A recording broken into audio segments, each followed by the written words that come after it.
What is up? What is up? What is up? First, yes, Church, you are the first person to comment. It's a quiet day. Is like everybody offline right now? Oh, there you go. Nyan pops in. What's up, Nyan? It's like a quiet day. I don't know. It goes to prove. It goes to prove. What is this stream supposed to be about? Hidden gems. It's supposed to be about older stuff. And nobody shows up for it. I'm joking. I do get that a lot though. Like people are like, "Hey, why don't you cover like older shows? Hey, why don't you cover like really older stuff?" I used to do, as to this whole thing, I used to do a lot of like hidden gem videos, which I still like to do. It's just again time consuming. And there was some people that really liked it. Like they like the, you know, things off the beaten path. Those shows that nobody else noticed. Those way off the side ones that, you know, completely got missed because it was a busy season or something like that. But nobody watches the videos. Like, they like it, but nobody really supports it. And so now here you go. I'm making a live stream where we talk about older shows that are like hidden gems and nobody's popping in. But anyways, jokes aside. Yeah, Flip Flappers got missed. Was it? I mean, Crunchyroll pushed it pretty hard. But I mean, compared to most things, yeah, obviously not very well covered for most people. But anyways, what's up, guys? Welcome to the stream. I don't know how long we're going to be on today, just because I realized while I was making my thumbnail for this live stream, I'm potentially going to be live streaming tomorrow. So I don't know that I want to be up that late. Otherwise, I'm going to wear myself out. I'm already not feeling like 100%, but like, yeah, technically Crunchyroll Anime Awards is legit tomorrow night. I don't know. I don't even know if I want to cover it. Like, I don't even know if I want to live stream it. I'm going to live stream it. Let's be honest. I want to be. I don't think I'm going to be disappointed. I think it's going to be an okay stream this time. I'm going to hate the results. Like, I'm going to still like want something else to win, but I don't think it's going to be like last year, because we don't have Soul Leveling in the damn Anime of the Year. So we don't have that to be like, those awards suck this year. Thankfully, most of the good stuff is in there. Let's be honest. Like, when I looked through the list, I wasn't that disappointed. Like, it's not like previous years. I think they finally got. It was a pretty cut and dry year, I think, is the problem. It wasn't going to be that shocking. Yeah, there's no To Be Hero X, but again, you're gonna have, you know what you're expecting, right? Because you have the list. So I don't know. I'm gonna still cover it. I just don't know if it's gonna be that surprising. I will, like usual, be live streaming it on Twitch only. So if you're not there now, go follow over there. I'm over there right now. Twitch.tv/Otaku Spirit. You should be following over there. If you're not, shame on you. But follow over there. I'll be live streaming the event there, because YouTube will copyright strike the out of me, and I don't want to lose my channel, because Japan sucks with copyright. So that's where I'll have it. I will hopefully be able to record it without the audio. That way I can put the VOD up pretty decently on YouTube later on. But yeah, that's where we'll be live. So anyways. Let's see what I missed. Sorla Gosi, I hope I'm saying that right. What's up? Hope you're doing well. Welcome to the stream. This season's meh. There's a few really good ones like Sengoku, Nippon Sengoku, Agent of Four Seasons, Akane Banashi, Witch Hat Atelier, ReZero, A Sense of Bookworm. There's a lot of really good ones right now. I still have plenty to watch. Dorohei Doro, that's another big one. Sneaking up behind you. Shia LaBeouf is sneaking up behind. What does that even mean? Nemo, what's going on? Welcome to the stream. Witch Hunter Robin deep dive win. That would be interesting, but again, nobody watches that content. My example is always was it Space Battleship Yamato, or was it No, it was the other one. The other one that Nozomi Entertainment had. I think it was Grass Reflections, I think it was. He did a video, and Grass Reflections gets really good views. And he did a video on an older series that Nozomi Entertainment did, and I covered it too. I did a podcast review on it. He did a video on it, and he got barely any views. And it's like, if he can't pull views on older content, I'm not going to pull. It's just, people don't watch older content. They just don't, unfortunately, care. And the people that do watch it, they don't support it by sharing it out and getting more people's attention. So it just kind of dies on the algorithm, unfortunately. And nobody's looking for it actively, so it doesn't pick up on the algorithm normally. It's just like so many things works against it. Hidden Gem, Land of Lustrous. That one was decently viewed. We'll see if it's in the list. But that one was a really, really good one, though. It needs another season so bad. What about Bob? Welcome to the stream. Hope you're doing well. As much as I got pushed, it didn't do very well. I came for a thumbnail. It's a good picture. What's up, Francisco? We'll call the night. Must be one of my favorite anime ever. It's probably not going to end up in the lower area, but yeah, Call the Night itself, unfortunately, is very underrepresented in the West, which really sucks. I wish it had more attention in the West.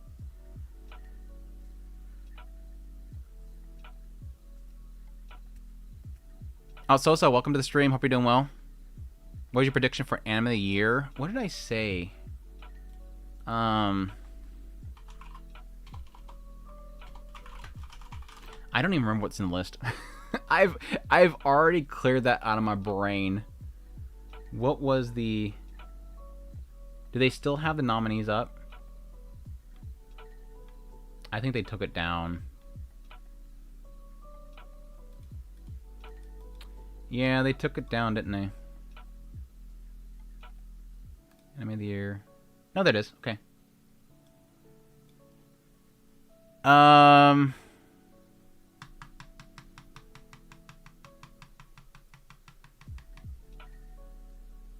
Again, we're assuming the judges don't have a weight this year, which was the big surprise last year, that the judges had no weight. Who do I think's gonna win?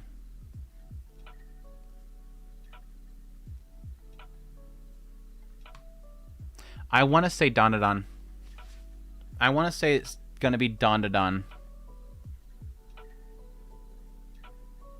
But I don't know. Hero Academia really did sweep up people this time. This final season of My Hero Academia really swept up people. People were really mad hype for it, and it has a broader, larger population of people that are watching it.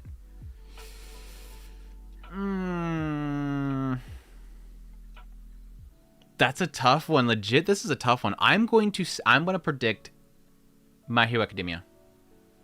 I'm predicting My Hero Academia is probably going to win. I want Takapi to win because this is legit. This is like one of those shows. Takapi's Original Sin is one of those shows. Like, I love Apothecary Diaries, but Takapi's Original Sin is one of those shows where, like, 10 years from now, it's like going to be potentially still in my top 10 anime of all time. I'm looking currently where it's going to go in my top 10 anime of all time. That's how good this is. Apothecary Diaries is like, it's almost in my top 10, but not quite, of all time.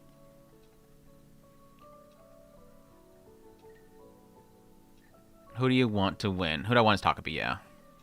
I would be fine with Apothecary Diaries or Takapi. These two, yes.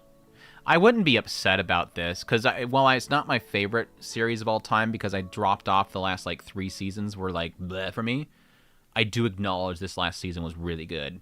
It's just, I didn't care. By the time the final season, for me personally, I didn't care about the characters. I was so tired of it. So I acknowledge what it does, but I don't really care for it. Dying on the Algorithm sounds like a great band name. Dude, that'd be great. What's up, Earthly? I'll see in the list. I already know Journal with Witch will be there. Journal with Witch was very underappreciated. That was another one. Uncle Supremacy. What's up, Cheto? I said chat. I'm reading your thing while reading what your name is, and my brain connected chat and Cheto. It's so close, man. What's up, Cheto? Hope you're doing well. Is Call of Night underrepresented? Maybe, I don't know what'll happen in the broader anime community, but thought it did well. It did not, and it's mostly because it was on High Dive. as much as people claim that like everybody pirates, there's this interesting thing, and this is really my proof. No doubt there is a lot of people that pirate, a massive amount. Like the actual like traffic to piracy sites is absolutely insane. A lot of people pirate. Don't get me wrong. But there is a thing that I have seen that despite the traffic to piracy sites, things are almost still navigated by Crunchyroll specifically. Because anything that's on High Dive or Amazon gets very little traction. And I can tell through my own experience with the algorithm and the content that I make, what stuff really does pick up. What people are searching for in my content is typically stuff that's on Crunchyroll. And if that doesn't tell you that people are still caring about what's on Crunchyroll, or at least still watching on Crunchyroll, I don't know what will. Hollow Knight, unfortunately, very underrepresented, very little views being on High Dive. Amazon High Dive kills shows, unfortunately. Netflix, not so bad. Netflix, not so bad, but it's still equally as much in a lot of cases. Yeah, even right there saying it. It would have been better if it was on Crunchyroll. I agree. Might be My Hero Academia since it's ending and everything, yeah. Recently as well. Dandadan or Sins? I don't see Sins where... unfortunately, I don't see Takabe's Original Sin. If judges had to wait, I can see hopefully Takabe's Original Sin winning, but I don't see the general public voting for Takabe's Original Sin. None of the casual anime fans I know ever heard of Hollow Knight have to be deeper into the animated world. Yeah. I wouldn't mind any of them, but Dandadan or Gachiakuta. Yeah, I think Gachiakuta has got to cook a little bit longer for me personally. Takabe or Apothecary for me. Hey, what's up, Antrite? Hope you're doing well. Love Hollow Knight, nice. Danger My Heart was another one, yeah. Danger My Heart got hurt by it, yeah. I love Danger My Heart, and I tried to push it like crazy, but like crickets. Unfortunate crickets. Facto, what's going on? Welcome to the stream. A lot of rippers only get Crunchyroll stuff too. Do they? I mean, yes, I have no. Okay, so I always use torrent. Yes, I pirate stuff. I watch it torrent. I still pay in subs, but I put together my watch list through torrents and having them in the file. It's much easier to call them up and watch them in bursts. In torrents, they typically, most of the groups, they're either Crunchyroll, High Dive, or they're Hulu and Netflix. Like they batch them, sure, but I think for a majority of them, they do pick up High Dive as well. There's some of them that don't do High Dive, so don't get me wrong. There's some of them don't. But I would assume the streaming sites are just going to pull all that and pull it right in there. I don't see... Is there legit High Dive that's not on piracy sites that stream it? I don't know why they would. What's up, Silent? What's going on? Surprised to catch a live stream. Well, welcome. Welcome. Hope you're doing well. As much as we meme on Chris AI, I missed the podcast where you guys rant. He's like, nope, haven't seen it. I totally forgot. I meant to actually get the podcast up today. I got the, I meant to get it up before this. So I will for sure, I promised everybody I was going to get the community podcast episode up for the anime of the year. So I have to have that posted tomorrow morning. Otherwise, I will be breaking my promise. Maybe I'll just do it tonight. Let's drop it tonight in the middle of the night. Just shadow drop it. President Ilya is severely underrated. At least Danger My Heart got season 3. Yeah, and a movie. Wish Jellyfish Can't Swim in the Night got more love. Yeah, I agree. There's a lot of fan sub torrents, especially sweaty series like Night Novel. Netflix is on an off-type service due to the price. Crunchyroll can be very yearly sub.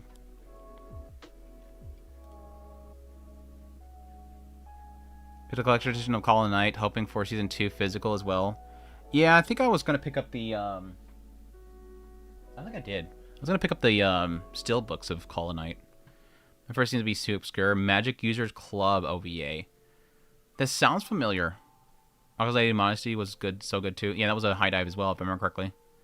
It is not worth getting a standard and ads plan at all. Oh, for Netflix. Need to go watch Ramparts and do my video later. All right, take care, 3. Thanks for dropping in.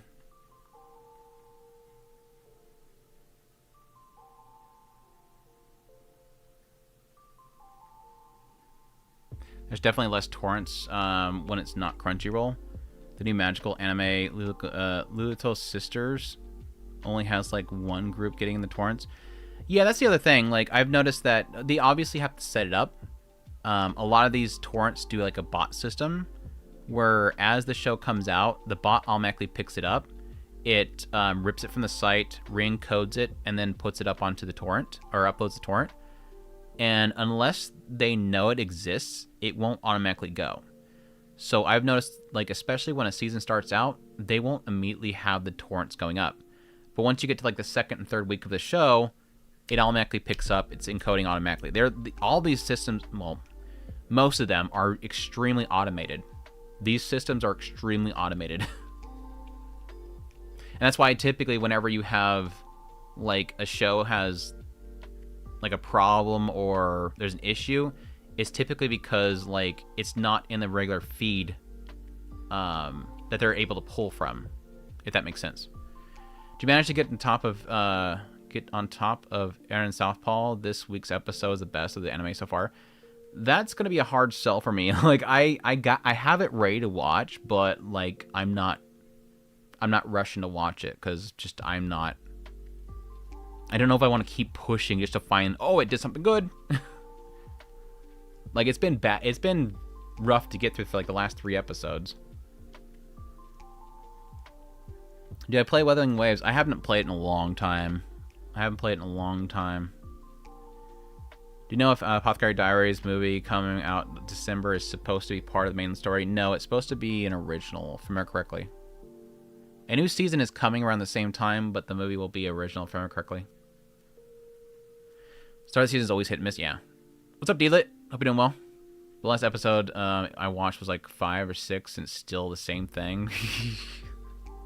Right. Tentra tomorrow, yes it is. Tentra is tomorrow. Hopefully a really good episode. Another underrated anime show is Inugami to Nekoyama-san. Yeah. Yeah, original story for Apothecary Diaries, yeah. You think Grand Blue gaining more popularity since hitting Crunchyroll last year? I remember it was an Amazon gel for the while being dislisted. I honestly, when that season started and it was building up, and then at the end of the season, in both cases, I don't remember. I recalled not ever hearing anybody talk about it. We had a few people on our Discord that actually like it, but other than that, I never seen really anybody talk about the season, so I don't know. I mean, we could look at it.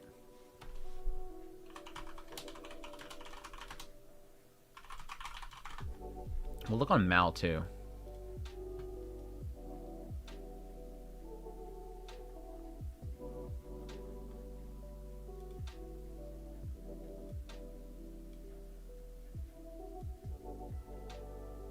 That's good. That's really good. For a sequel that has that long of a gap between seasons, that's really good. 200,000.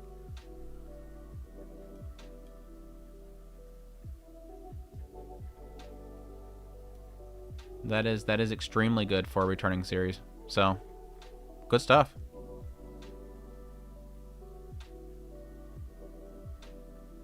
Yeah, Cyberpunk Hedgerunner collab. That's right. When is that supposed to hit?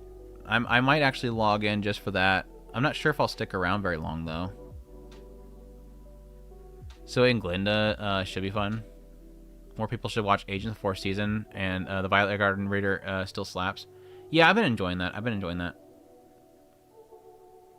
Yeah, I need a Rebecca. It's good that Rebecca's free, because that's about all I care about. I don't even care about the other girl. I forget what her name is. So I'm glad that Becca is free. Wednesday's best gacha, y'all larpers saying. I have not opened. I mean, I haven't opened up any of my gacha games lately, except for Fate Grand Order, just to get my dragon lolly. Given that Agents 4 season, I've finished the last episode I watched was with was she Summer, the Summer girl and her sister. That was the last part I watched. I haven't watched the recent episodes. Otaku doesn't win Best New Series. It's a scandal for me. It's probably not, dude. Just get ready for it. Just expect it. Lucy's the best girl. That was the other girl's name. So yeah, I guess. All I care about is Becca. I don't know who that other girl's name is. Chick that legit just let her dude die like that. We know Becca was there until the very end. My Academia deserves to win Anime of the Year, but I'd argue Takapi is slightly better. Oh, it's gonna win, but I think Takapi's Original Sin is like legit like timeless classic series. I for Edge Runners 2 rewatching the first one months ago. I need to watch it again. Twitch person, do you at least like anime? Who Deedlit? I would assume. Are you starting a fight with the Twitch again? Are we starting a fight between Twitch and YouTube chat again? My Takapi would not win Best New Series. What else is in there?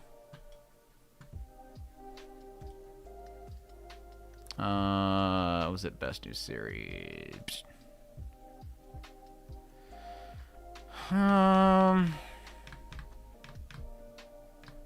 Because Sakamoto Days is in there. It might. It might. But I see Sakamoto Days win just because it has more people watching it. Or even Gachiakuta. I can see Gachiakuta winning over it. Interesting topic tonight, if we ever get to it. As usual, we'll get to it when we get to it. New Hope. I'm hoping for a new adaptation of Spice and Wolf does well for them enough to fully adapt it. That was my hope, but it's been crickets for the new season. Do we even have a date for the new season yet?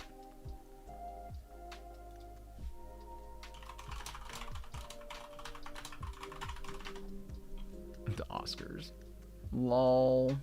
Lol. Sequel. There's still not a date for this damn thing. Absolute crick. I mean, please cook it, but damn, no date. Still no date.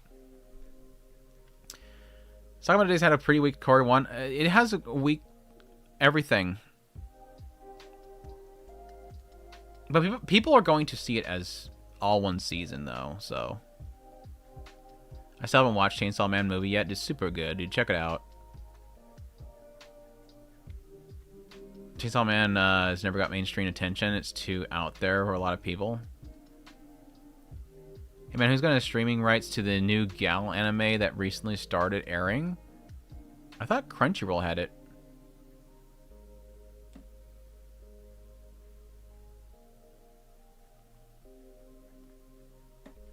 Anyone else kind of disappointed in Demons of the Shadow Realms? I am pretty disappointed. I mean, it's fine. It's just not grabbing me, unfortunately.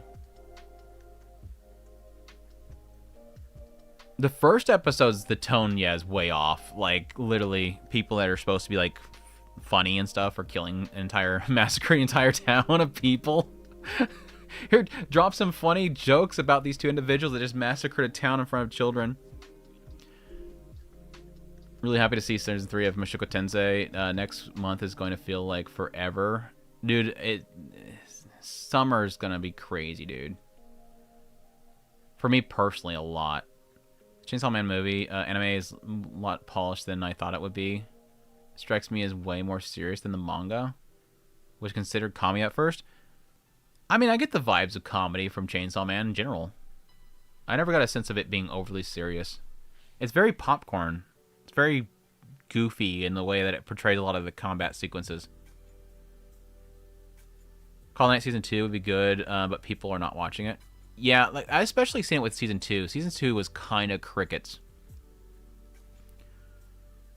Gabu gabu. Oh, hey kids, sorry about that. I won't kill you. Don't worry. I don't kill children. I was like, really? Just chopped her head straight off and like, don't worry, kiddo. Go on, Sam. What's up? Welcome to the stream. Hi, Andrew. I discovered your channel thanks to Summertime Rendering Reviews, a series that I believe killed by Disney Jill. I missed the review podcast with you and Chris so much. Oh, I'm sorry that you missed those podcasts, but I'm glad that you found the channel. Season 2, can't wait for Makane, Too Many Losing Heroines, peak thing. Dude, I really want another season that fast. Since to be a Hero, Call of the Night are criminally underrated. I think Since to be a Hero did pretty well. But yeah, Call of the Night got lost. My favorite manga is getting anime summer, and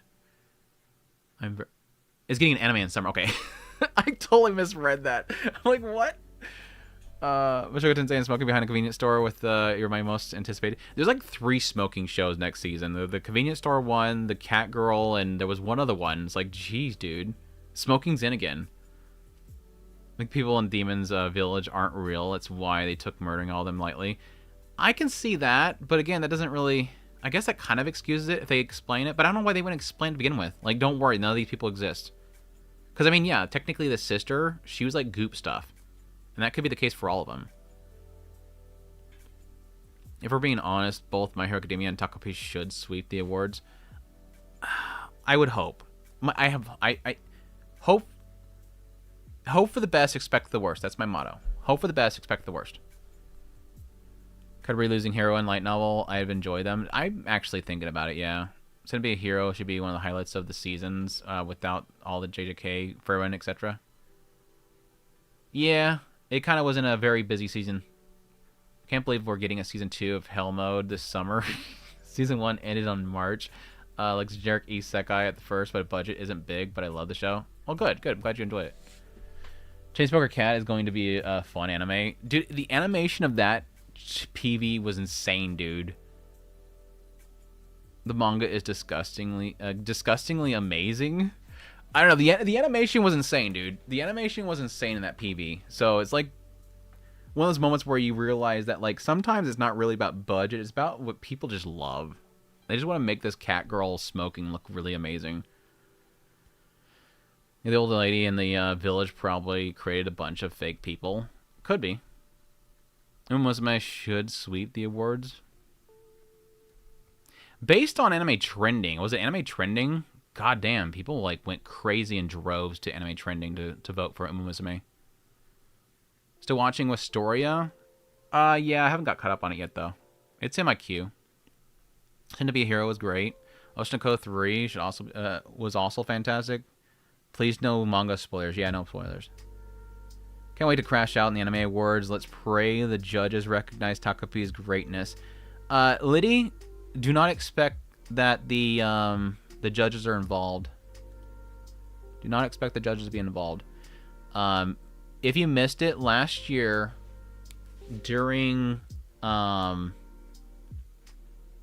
Quest for the Best little podcast, there was a statement made by...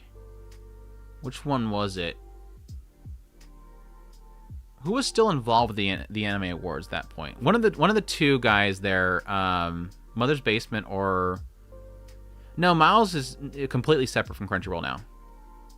Or Glass Reflections. One of the two of them said specifically that they did not do a second round. And what that means is that they were not involved with a judge vote. So they nominated who would be in the list, but they didn't ask them for their vote afterwards, which means that there might not be a judge weight to it. Did they say in the... Did they end up saying in here? So my whole point is don't expect there to be a judge weight. It's just going to be completely 100% public vote.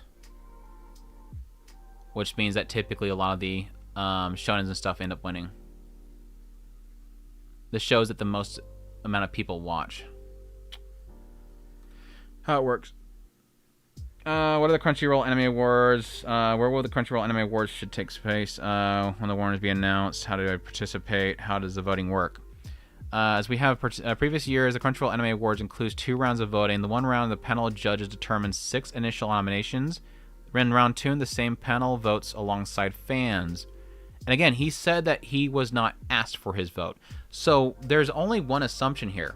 There's two assumptions. There could be two things here. One, they're taking based on their initial nominations, but I don't know why they would say it in the second round. Or two, they know the account of the person that is the judge, and when they come in here, their vote's being counted.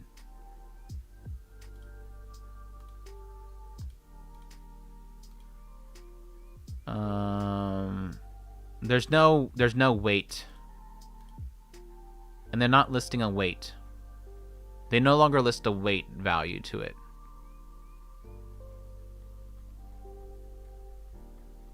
So I don't know what they're doing.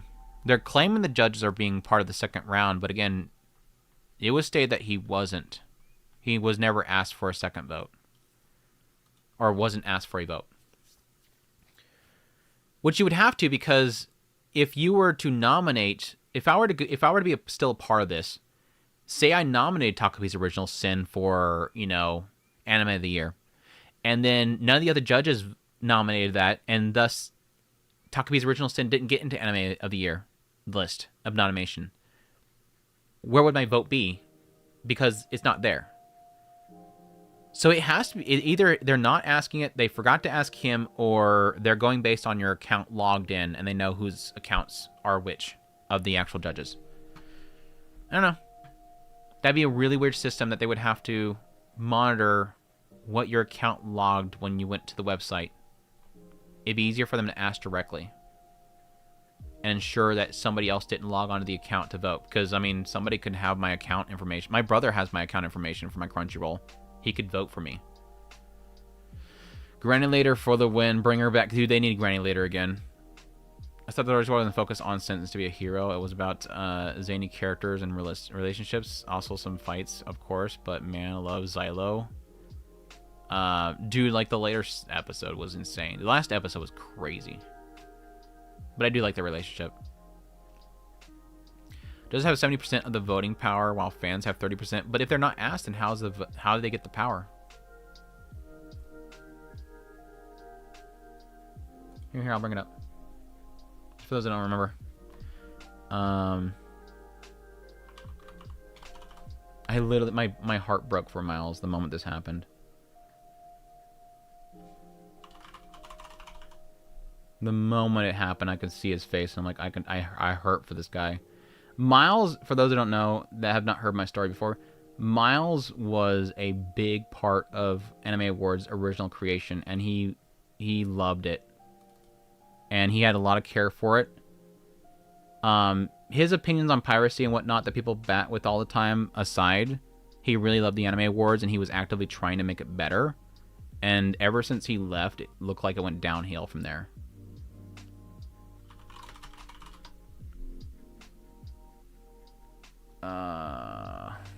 There's my video on it. Where's the clip? There it is. I feel so bad for him. Oh, that's terrible. Wait, what? They just collated. There was no round two? There was no round two. No, they just collated your submitted. Oh, that's terrible. Wait, what? They just to ask the judges to submit nominations and then averaged out which ones had the most nominations. Let's get this right. Yeah, they didn't ask. Right. There was no round two? I think it cites. It could have been a mistake. I don't think the site. I don't think they intended for that to happen, honestly. But yeah, that wrecked him. Like he's like, this is my baby. What are they doing to it? Like he's talked about in the past of like trying so many things to get like the voting right and the weight right and all this stuff, and they butchered it.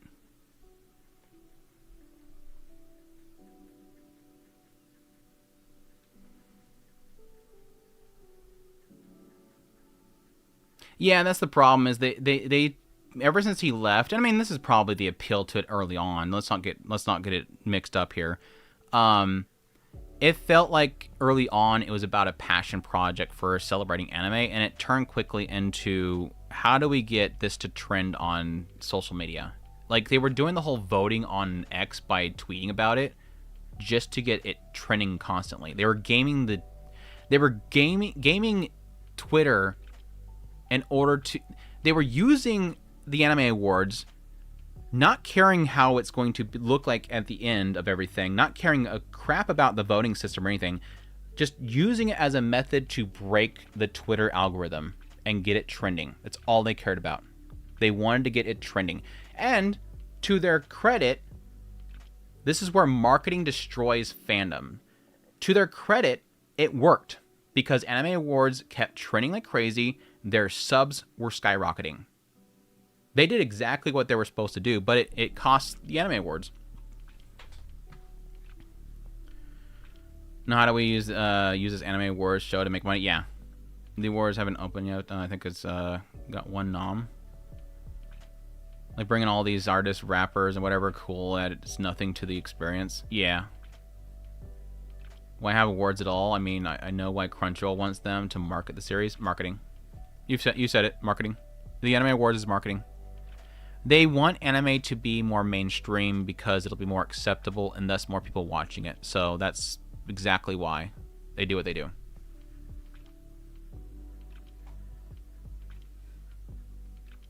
Lol, not anymore. Crunchyroll lost subscribers like crazy. Where do you get that information from? They literally just announced they have 21 million subscribers. They legit just announced they have 21 million subscribers. That is an uptick. Where did you get information that they're losing subscribers? Like, you can say that they're losing subscribers, but the truth is they're not. They're gaining.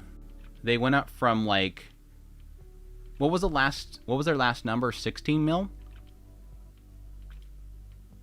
I have a chart. Sadly, I have to talk about this a lot. Even though I legit hate defending Crunchyroll, but damn, people will not have proper information. Their last numbers was 16 million. They went up 5 million subscribers. Sorry, I meant their revenue being lost, my bad, compared to me. Okay, that is a misconstruing of information. What happened was that Crunchyroll's in Japan, they have to report revenues. And specifically a subsidiary of Crunchyroll in Japan, which typically would handle like licensing and communicating to committees in Japan for Crunchyroll, that branch, subsidiary, lost money. Or didn't lose money. Their revenue, their profits margin came down. Their profits came down. That has nothing to do with Crunchyroll as a whole. A subsidiary which only handles like communicating to committees, they made less money.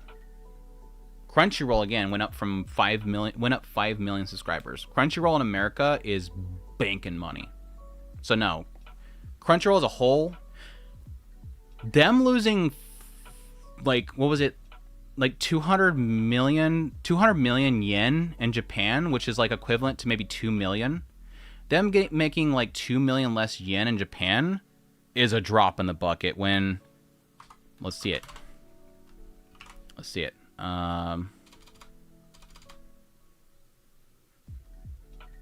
I'm done right. Times... Let's do like a low ball number here, because we're talking about global subscriptions and whatnot. Let's say $8 per sub. They're making $168 million a month. Again, that's not really lowballing. That's kind of like probably in the middle there, because there's gonna be some countries where a sub costs like less than $8. But they reported 21 million, I think, before they had the lower sub cost, right? Or was that just a way of juicing it? I forget if they announced the 21 million before they did the cheaper sub cost for new people. Either way, if it ticks over, they're making $168 million per month just from subs. That's crazy. Who cares about 2 million from the Japanese branch? Who cares that the Japanese branch made $2 million less? That's a write-off. if they wanted to.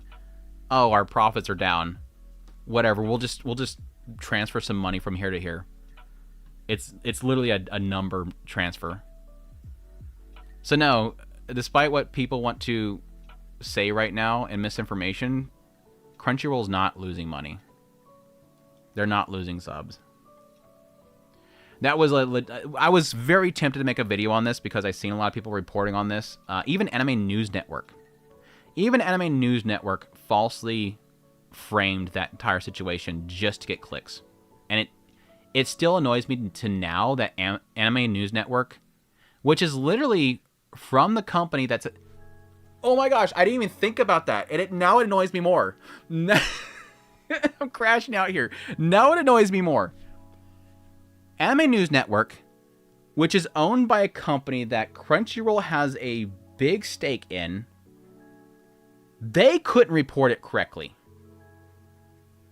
Anime News Network legit did not know that it was a subsidiary of Crunchyroll that was losing. They just reported that Crunchyroll was losing, like, margins or whatever. Like, somebody in their forums had to tell them, you got the information wrong. It's a subsidiary of Crunchyroll. It's not Crunchyroll themselves. Eric, what's up, dude? I'm sorry you sent that while I'm crashing out. Just want to say thank you for the hard work and time you put into content. Finding you was a blessing, my guy. Eric, thank you so much. Thank you, thank you, thank you. I'm glad you appreciate it. Because this stuff drives me nuts, dude. I am so tired of the framing of stuff just for the clicks. I mean, I get the clickbaiting. I mean, I get trying to get people's attention for a video. I try to do it somewhat. There's no other way to get people's attention, but how do you frame that as Crunchyroll's losing money and they're dying and it's like, look at this.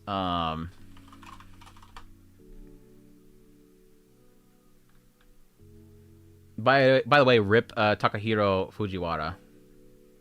Rest in peace. Dude, that 43 I think he was. Dude young. Dude young, dude. 40s is too young. God, where's this at? Just look for a Crunchyroll logo. There it is.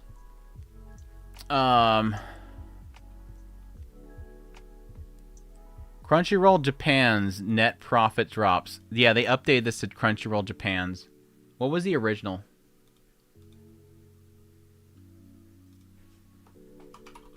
Crunchyroll. If you look on X, you'll see what the original title is. Is it still Anime News Network, or they have anime? Is their tag anime? I think it's anime, isn't it?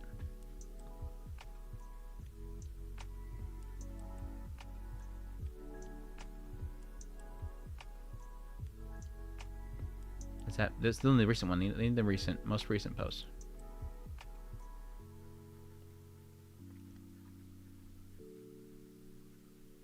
Did they delete it?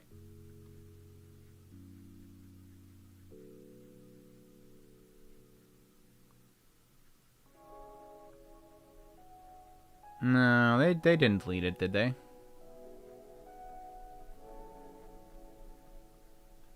Sorry, this is funny, so I want to look it up. Sorry for those that have already seen this.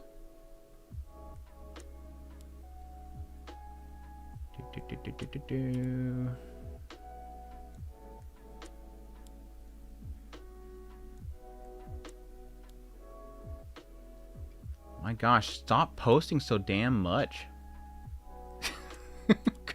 Anime News Network, stop posting so damn much. No, not that one.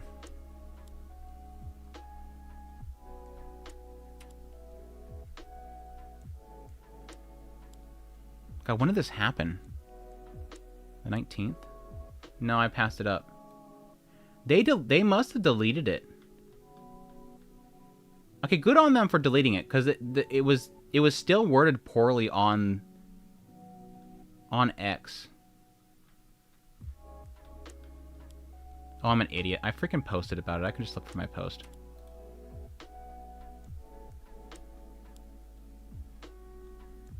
That'll tell us if they deleted the post or not.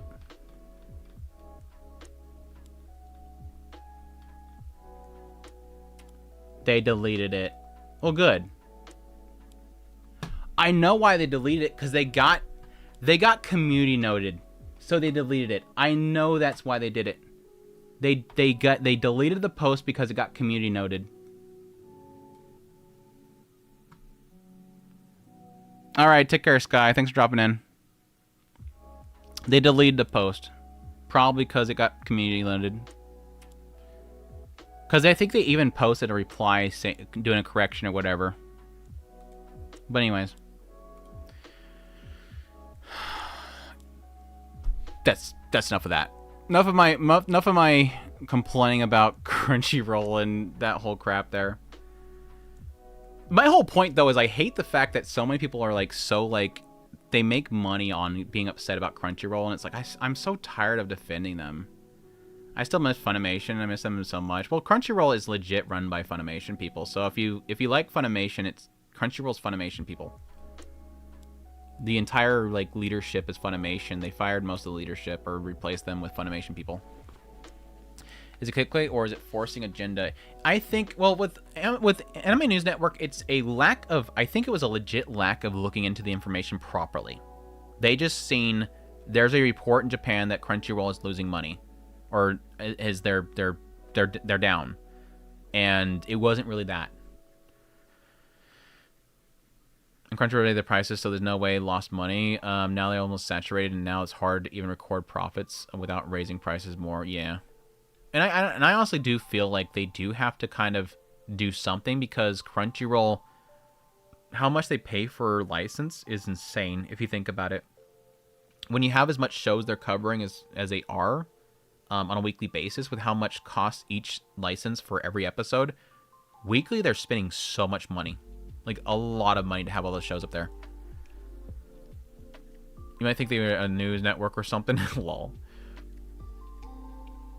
I thought your camera died. You could really got away with mannequin challenge.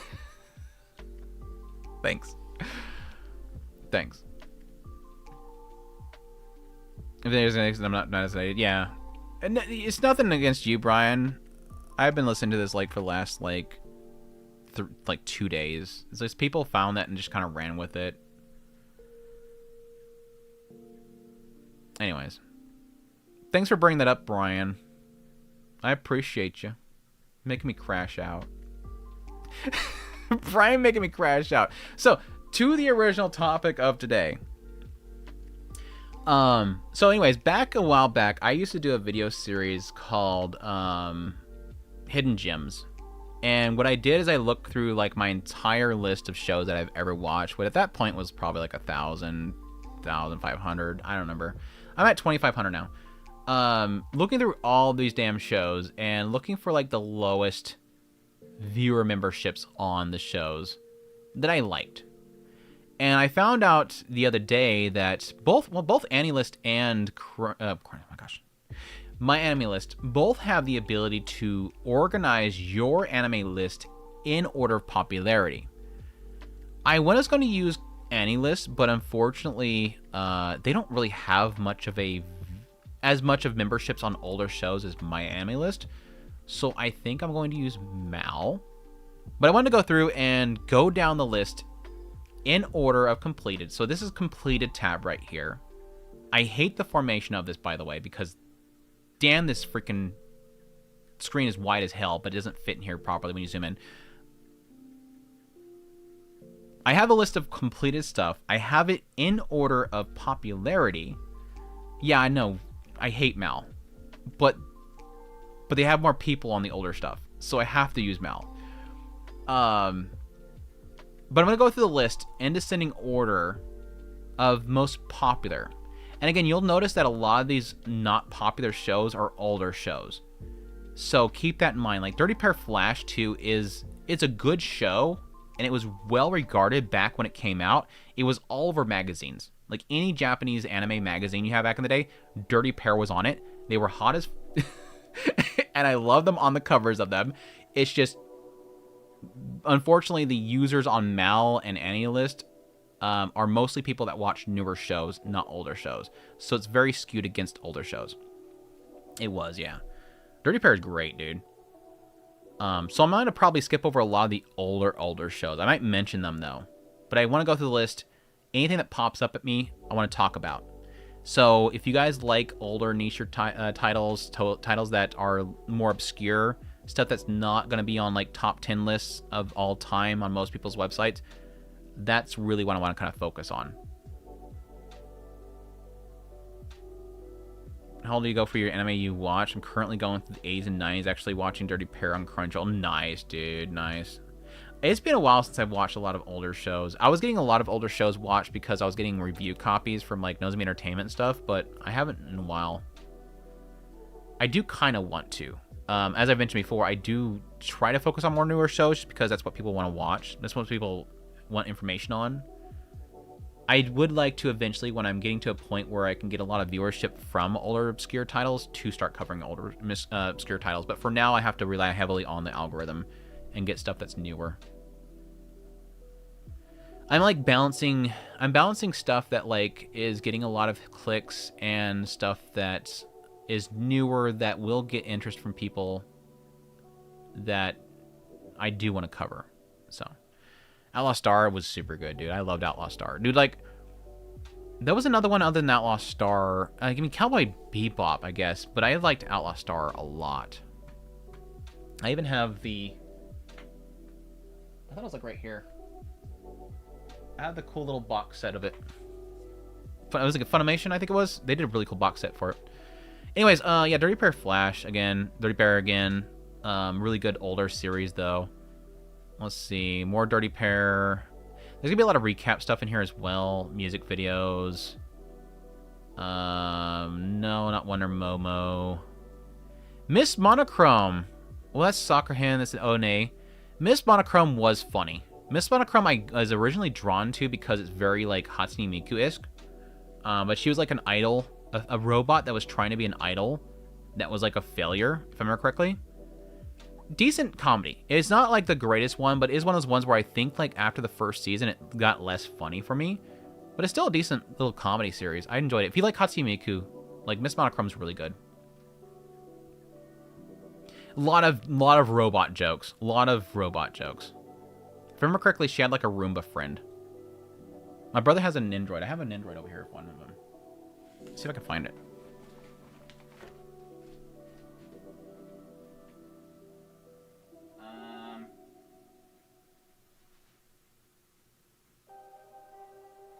I don't see it.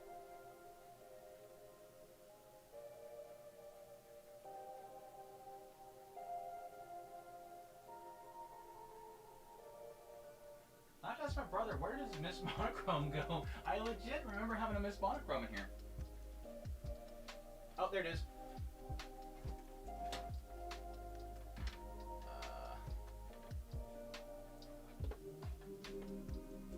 Yay.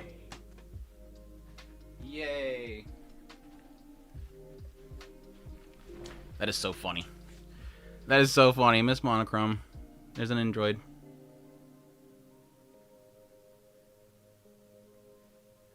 Funny, funny, funny.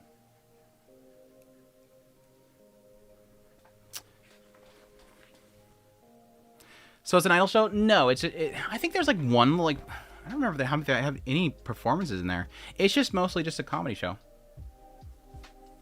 I think she wanted to be a singer, but it was just mostly about her being a robot. Love Martian Successor Nadesco? Yeah, really super good. Gotta run and check out Cat's Eye, new old show. Yeah. Take care, man. Thanks for dropping in. 83 I was not a fan of. Really? I forget if I was a big fan of that one or not.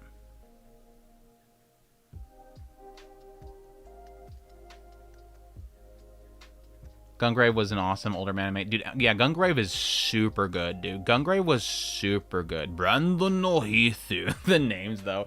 The names, though. Brandon no Hithu. Let's Go is a fun pack with the DVD recently. When is Magic Knight Rayearth remake coming out? I think that's next season, isn't it? I think it's legit next season. Local Doll was a decent show. Not crazy. As you can see, I got a 3 right here. Local Doll was a different take on idols, because I think at the time when Local Doll came out, you had like a lot of like Love Live and stuff. They were mostly all like club shows, so it was like an idol show, and it was girls in school, a part of their club. With Local Doll, it was like it was trying to bring tourism to a small town, and so it was like this local idol, Local Doll. They were basically hiring the girls from the local area, and they were doing like performances and whatnot to bring people to the town. It was a cute little show. Magical Girl Pretty Sammy, yes. I don't know why this is so low. Magical Girl Pretty Sammy's great, because Sammy's great. Well, Sasami's great. Sammy's great too. Another one I think is probably because it's older and it's an OVA. Yeah, I love Pretty Sammy. I actually have one of my only VHSs is actually Pretty Sammy, or it was an episode of Pretty Sammy.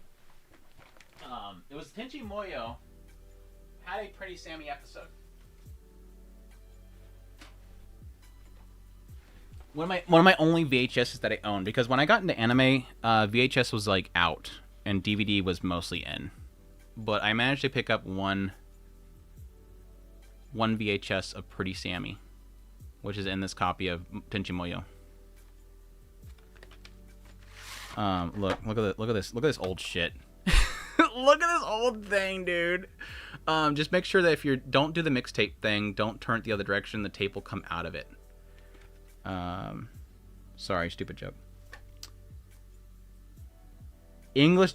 This is this is one of those like, you kids don't know how it was back in the day. This is what you had to look for whenever you went to buy VHSs back in the day. You had to look for this part right here. Something like this. Or the back, it'll be on the back. But you got to make sure that you grab the one that has the dub that you want, because they legit only make one voice track. You don't change voice tracks on VHS. You get whatever they put on it. So this was the English dub version. Just crazy. Dude, Pioneer. Dude, right here, dude. Fucking best girl, dude. Best girl right here. Best girl right here. Fight me. Fight me, best girl right here. I love both of them, obviously. Mihoshi and Kioni. They were like the best. Yeah, hell yeah. D-Lit knows. D-Lit knows. Dude, I know you had good taste. I knew you had good taste. Joseph knows. Joseph does. Dude, I love my chat. Y'all know who Best Girls in Tenchi is. I will not fight you. Super cute. Dude, I love Kioni. She was such a mess. She was an absolute mess. She was absolutely tormented by Mihoshi. I do really like Washu, though. Yo, Washu, you're the greatest. Yo, Washu, the genius. Yay, yay, Washu, you're the one. Hooray for Washu. Ryoko all the way. Pfft, boo. Get Chris, get out of the chat. Boo.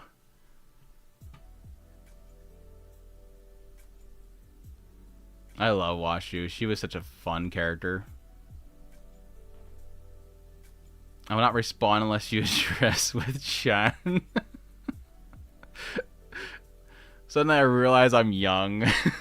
We're all making comments about VHSs and Tenchi Muyo. Like, oh damn, I'm young. And we're all feeling old over here. Yeah, Kizzy. Well, no, this is that whole like you don't know how you had it moments. Because again, here's multiple things here. One, this VHS probably to like today's standard was probably a good like $80. This right here was probably about $80 to today's standards. I don't know. I'm throwing a number out here. Someone could probably do a better job of like the inflation rates or whatever. But I would assume like probably about $80, $90 this is worth. This had, again, only one voice track. You had no options. What about Bob? Stop. Stop. You only get one voice track. So you choose, you get it. You don't have subtitles, or you don't get to switch your subtitles off or on. You don't get to select languages. Just whatever plays. It's all hard coded and everything. If you have subtitles, it's burnt in. These typically only had 2, maybe 3 episodes. Typically 2 episodes. This one has 2 episodes. This has episode 7, The Night Before the Carnival, and Mihoshi Special.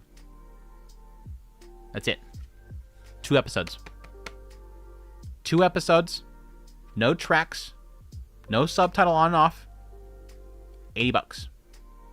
When I was buying DVDs in 2000, it was 3 to 5. DVDs were much cheaper. DVDs were a steal compared to VHSs. I got in when DVDs was a thing, and I loved it. I bought up a lot of DVDs back in the day. We were paying about $40 for anime VHS tapes back in the day. And what's that to? That's got to be like $80, right? In a later season, it revealed Tenshi's mother is named Kione. Dude, the GP... I never got into GPX and all that kind of stuff. Like, everything... I just did Tenchi Muyo, Tenchi Universe, and Muyo in Love, the 3 movies. First movie, by the way, still makes me cry. I need to watch it again. I really want to watch Tenchi Muyo movie again. I want to watch the whole series again. But I never watched anything beyond those. None of it appealed to me. GPX, I completely fell off on. Used to make blank DVD, VHS to record opening and ending songs. First opening I recorded was Cruel Angel Thesis. Nice. Now you watch about anything sub-free, cost less than the VHS and DVD, and people still complain. Again, we are a consumption society that does not know how good we got it. And that's not to say that you have to have... Like, it's not to say because it was hard back then, it has to be still... You have to accept now, but it's still one of those things of like... God damn, it was so rough back then. It was so rough.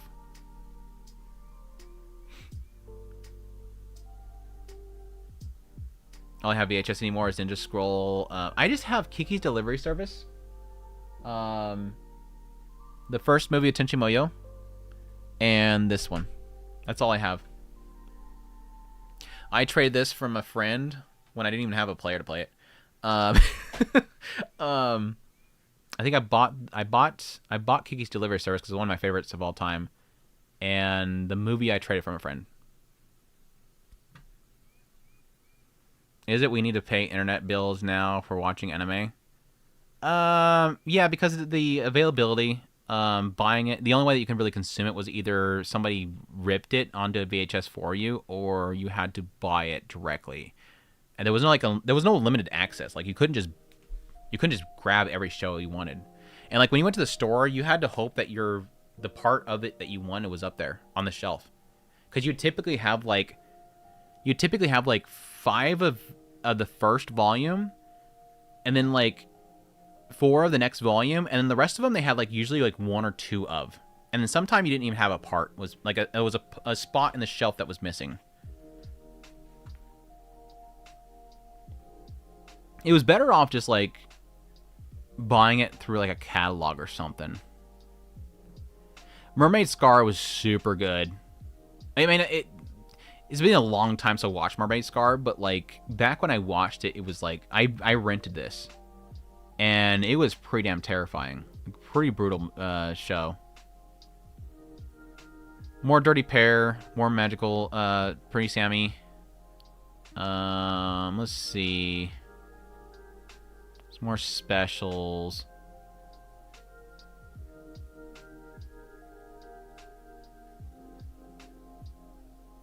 Is this what I think it is? Space Battleship Tiramisu? Is this the Gundam? It is!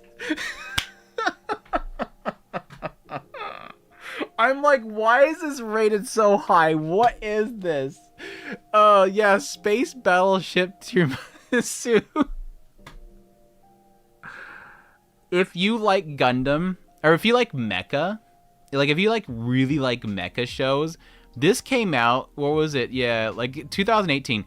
It was a bit while after like a lot of the Mecha stuff was like waning away. But like this was based on a Mecha. This is like parodying everything Mecha. And if I remember correctly, the season 2, because I have it rated pretty high, unless this was a mistake. Season 1 wasn't as good, because I think I have that like a 5. Yeah, it's 5. But they had some really funny episodes in season 2, if I remember correctly. But it's like, if you like Mecha, it's just like a parody of everything Mecha. Yeah, Mecha parody space. It was funny. It had some really funny episodes. But you have it's comedy, subjective. But like, yeah, give that one a shot if you like mecha shows and want to see something that makes fun of them. There was one other mecha comedy parody show, and I forget what it was called. But it was more chibi style.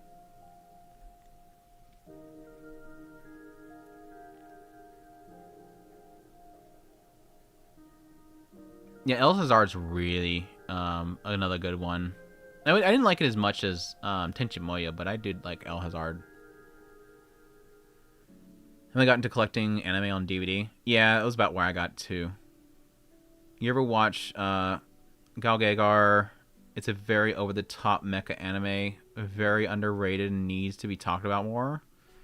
Galgagar? I don't think so.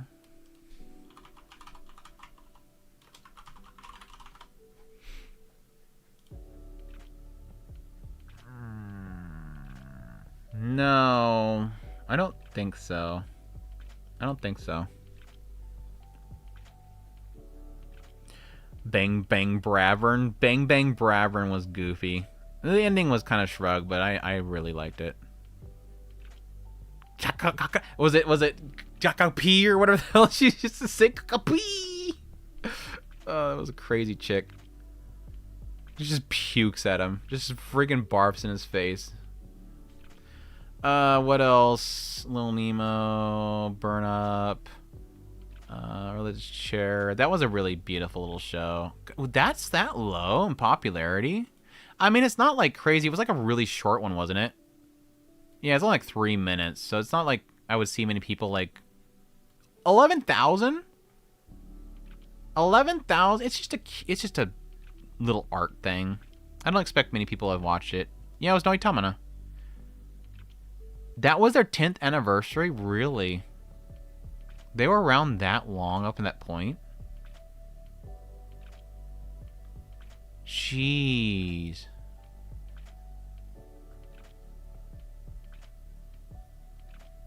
Yeah, it is a parody of the title for sure. Yeah, this is a suggestion. It's just like a 3-minute short. I'm not sure where you'd be able to find it, though, these days. I think I watched it on Crunchyroll, right? Or maybe it was on YouTube.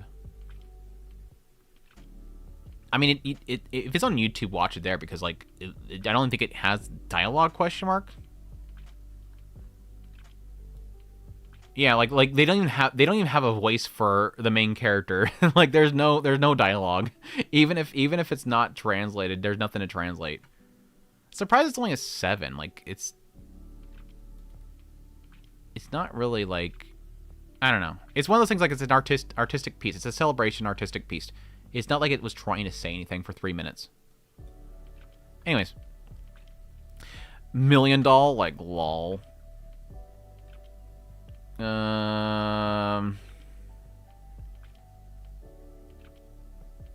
Is this the Cat Planet Cuties? It is Cat Planet Cuties. Why is Cat Planet Cuties so low? Like, who doesn't like Cat Planet Cuties? Dude, Cat Planet Cuties was like one of the last like old school like good ecchi comedies. Yeah, 2011. They don't make them like they used to. A lot of Mecha fans in the chat. I think a lot of people in my community, thankfully, are really big Mecha fans. I appreciate our Mecha fans. We got some diehard ones in the Discord. I remember watching the first episode of Photon, thinking, why is the girl just take her clothes off? Why the girl just take her clothes off? Philippines, Baikal region, P7, Meshel, Panda. Oh, what? I don't know what that says. High School DxD, yeah. See, High School DxD didn't really work for me. I mean, it's fine. But I mean, it's still technically around, though. High School DxD is still technically around. What else? Tsukiyomi Moon Phase, that's a specials. Makes sense that it's so low. Specials typically don't get picked up. High School Seiha Girls was really good if you're a Sega fan. Like, if you're an old school Sega fan, Seiha Girls was actually pretty funny. A lot of humor around Sega stuff. Like, legit, like, they have, like, all the different drives in here. Genesis, Mega CD, Mega Drive, Super 32X. Didn't they have the Game Gear in here too? Sega Saturn.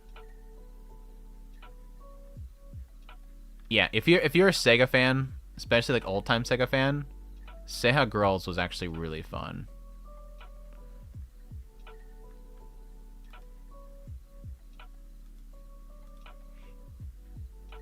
Yeah, Tsukiyomi Moon Phase is really good. That was, another, if I remember correctly, another one of like the old school Shaft people. Yeah, like the old school Shaft people. Like, this is like predates Monogatari series and was like there right alongside Zetsuba Sensei. That really kind of formed. If I remember correctly, it's like the same director too, right? So if you like a lot of the Monogatari series, yeah, Akiyuki Shimbo.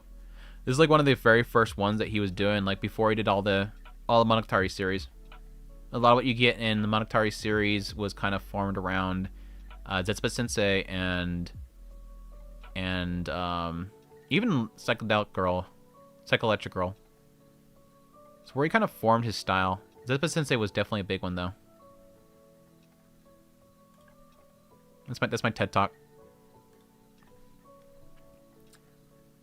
But I think Tsukiyomi Moonfei was decently popular back then, though, so it wasn't, like, completely missed. But, like, yeah, for these days, newer fans, I think it's worth going back to. A lot of its humor is going to probably be lost, though. Its OP is super good, though. If anything, look up Tsukiyomi Moonfei's OP. The OP is super good. I need to post it on X at some point. High School of the Dead was great. Sad the author died. I really wish it could have got a second season before he passed. I 100% agree. Not a lot of people talk about Macross anymore, but also Foundation for the 80s. It felt that way to me. Yeah, I was really hoping that with the release of all the Macrosses over here, now that it would, they broke off from Harmony Gold, that the fandom would kind of kick back up. But unfortunately, Crunchyroll kind of sat on the licenses once they bought Nozomi Entertainment. So I was hoping that with all the anime now picking up those, maybe they would probably chime up the hype around it, release again. But crickets. I still need to get a hold of them. I was really hoping that they can potentially send some review copies or something early. I would love to check them out. Did they ever release those? Or are they still sitting?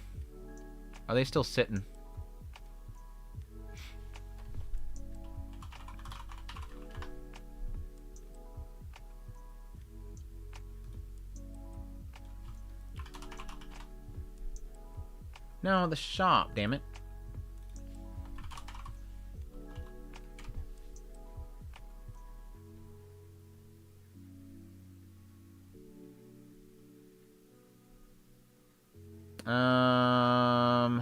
There's the vinyls they released. They just had the Robotex. So what's going on is... Anybody know? I know they announced... I know that all the anime announced that they were going to handle it instead of Crunchyroll. But I don't think we've ever heard anything since then. Are we getting radio silence again? Are we getting radio silence again? Let me see all the anime. See if it's on their website. No. I don't see anything. All titles. Dude, there is a curse surrounding Macross. There is an absolute curse surrounding that series. We're never getting a release. We will never, ever get a Macross release. Nobunaga Concerto has got to be one of my favorites. Never seen it really talked about. Dude, I loved Nobunaga Concerto. I was one of the people trying to get people to watch that show. I really liked it. Its ED is amazing, dude. Yeah, especially the ED song. Yeah. My Last Story, right? Super good.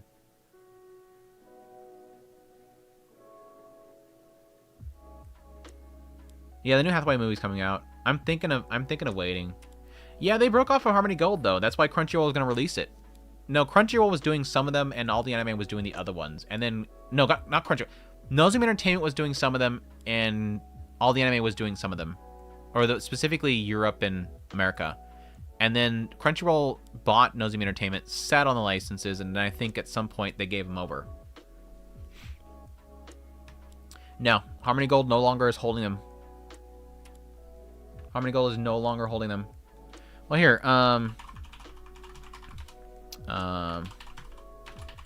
was it Macross Frontier is one of them, right? Yeah. We just joked about this damn website here a minute ago. I don't see any newer news on it.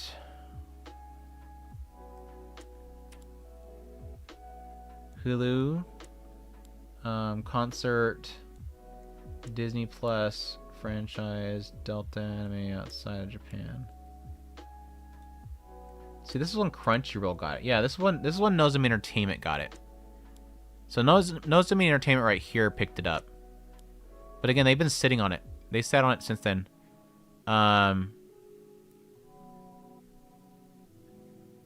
this was the original announcement. But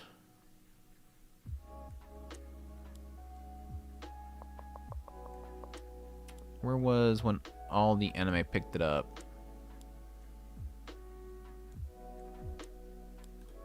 I know I can find out. I'll look up my my post.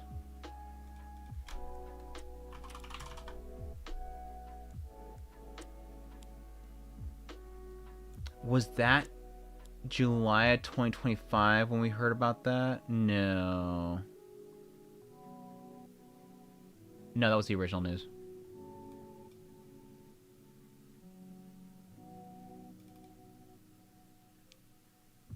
Anyways, I don't remember. I just know that All the Anime picked it up, so I'm hoping that eventually they release it.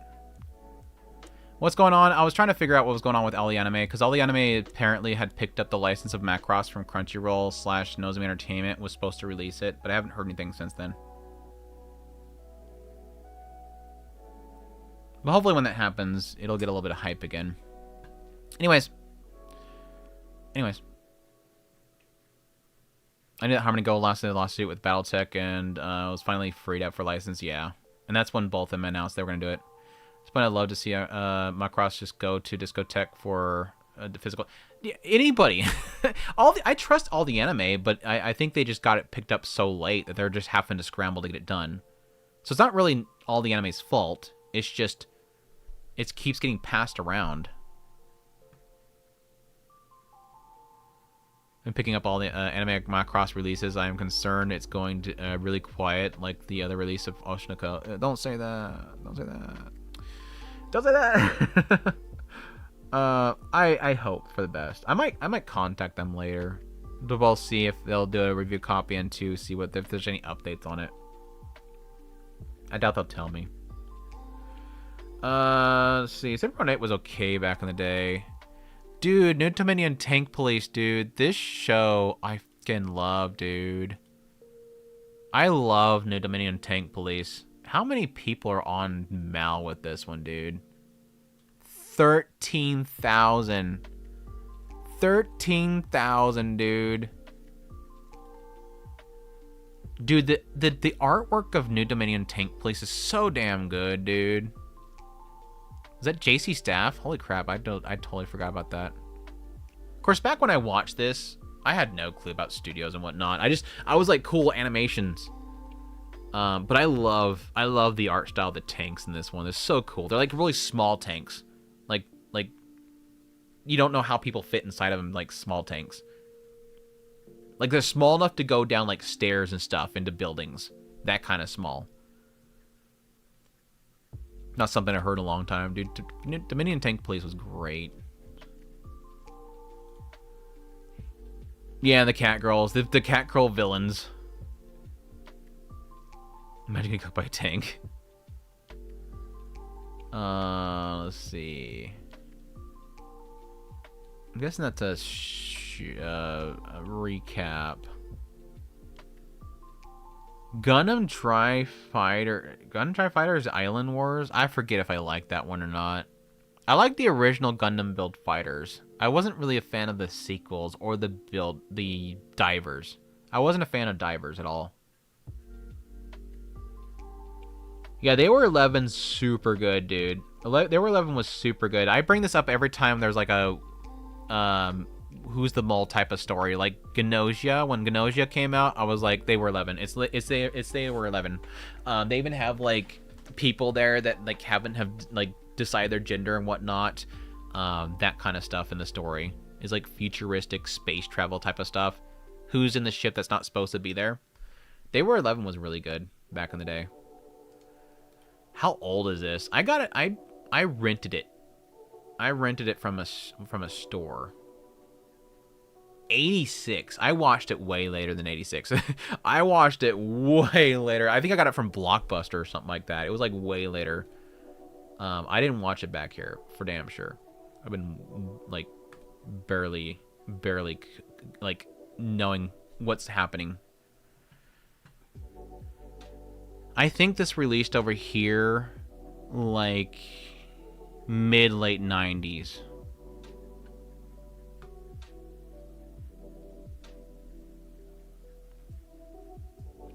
Is it me, or is hitting 5-digit popularity is quite impressive in Mal, but I guess only look at manga stuff?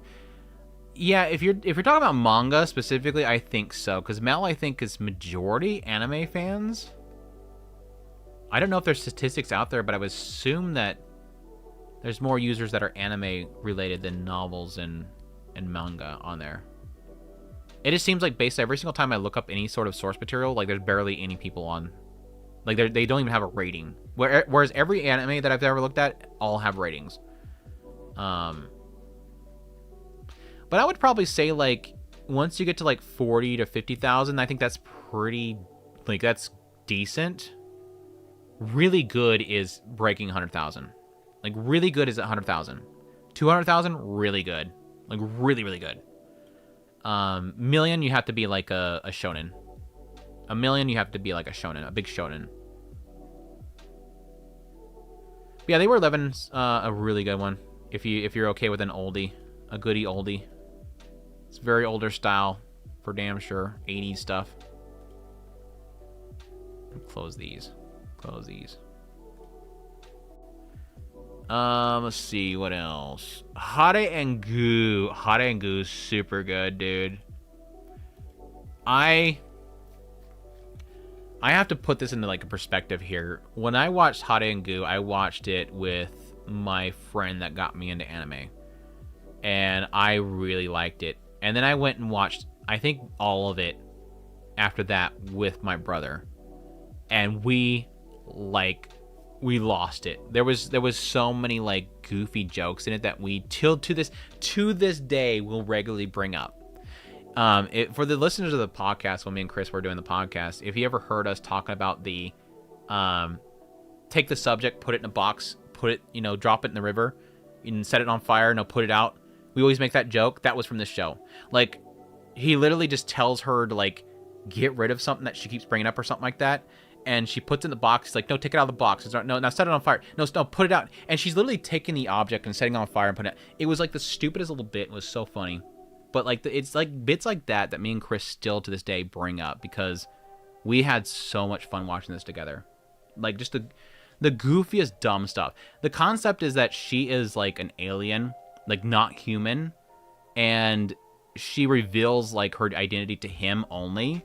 And so he's the only one that knows the secret, whereas to everybody else, she's this cute girl. And so constantly, she's like making his life miserable. And they like live in this little jungle village. It's a goofy little series. I loved it.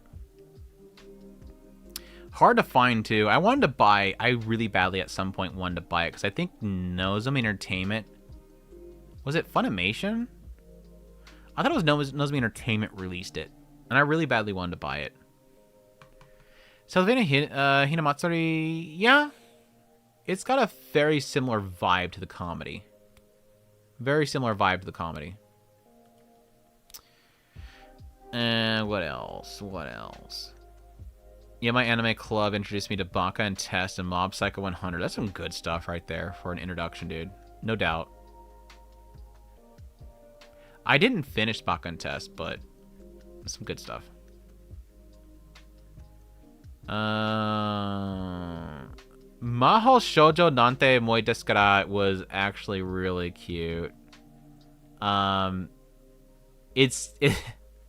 The show is about, and they're shorts. I think they were like, what, 5 minutes each? 4 minutes. What was it called? It's like I hate being a magical or something like that. What was the actual title? I really don't want to be one. I'm done being a magical girl. Yeah, I don't want to be a magical girl. I mean, that's the whole Moi Desu Kara part. But no, it's about this girl who gets recruited to be a magical girl, and the moment she transforms, it puts her in a swimsuit. And she just hates it. The whole entire show is about the fact that she doesn't want to transform. She doesn't want to be a magical because it's embarrassing being in the swimsuit that it puts her in. It was a goofy little short. I liked it. Wasn't amazing or anything like that. I don't think I even rated that high. Yeah, 7's pretty decent. 7's pretty decent. What'd that have on this one?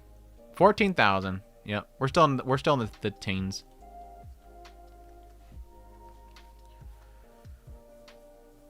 I love another season of Hinamatsuri. 100%, dude. Hinamatsuri was hilarious, dude. I loved it. I loved it to death. Why didn't they make Hinamatsuri sequel? I don't know. Anything that you like, just expect it's not going to get a sequel. Like, Kakeki Shoujo. Kakeki Shoujo? Where? Please? March comes in like a lion, please? Hello? Shaft dying slowly.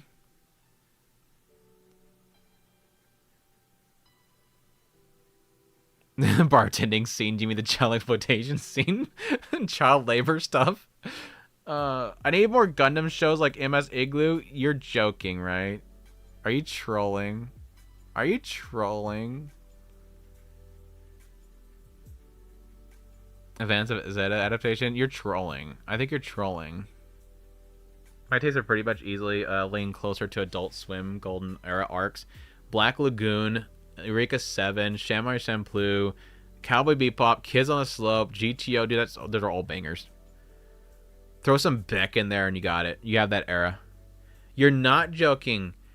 I don't know. I'm trying to remember if I actually like the substance of Igloo. Obviously, I wasn't like a massive fan of the CGI looks good for the time and everything for Japan, but I didn't like the character models in that CGI. But I can't remember if I liked the story or not. That's the part I don't remember. I'd have to look back at my old because me and Chris reviewed it. Me and Chris like reviewed literally every single Gundam. Well, at the time, because Nozomi Entertainment was like every day I was getting a new DVD in the mail from them. It was like, stop. And then they started doing Blu-ray releases, so I was getting the Blu-ray version. There's literally there's almost 2 shelves over there that's dedicated to Gundam from Nozomi Entertainment. Does Sunrise ever give second season for another Gundam franchise cross-age sequel? Please stop. I don't trust chat anymore.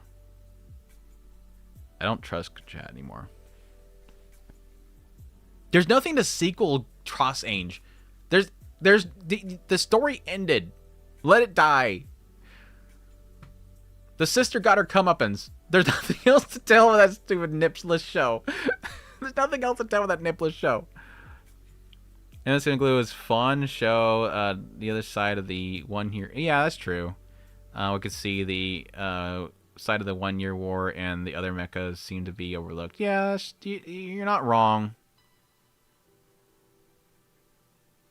I mean, we got a lot of that with well, that was like the earlier parts of it, but with Origin too. So that was super good. Origin was super good. Gundam Origin is like one of my favorites. I still wish that they redid the entire original series in the style of Origin.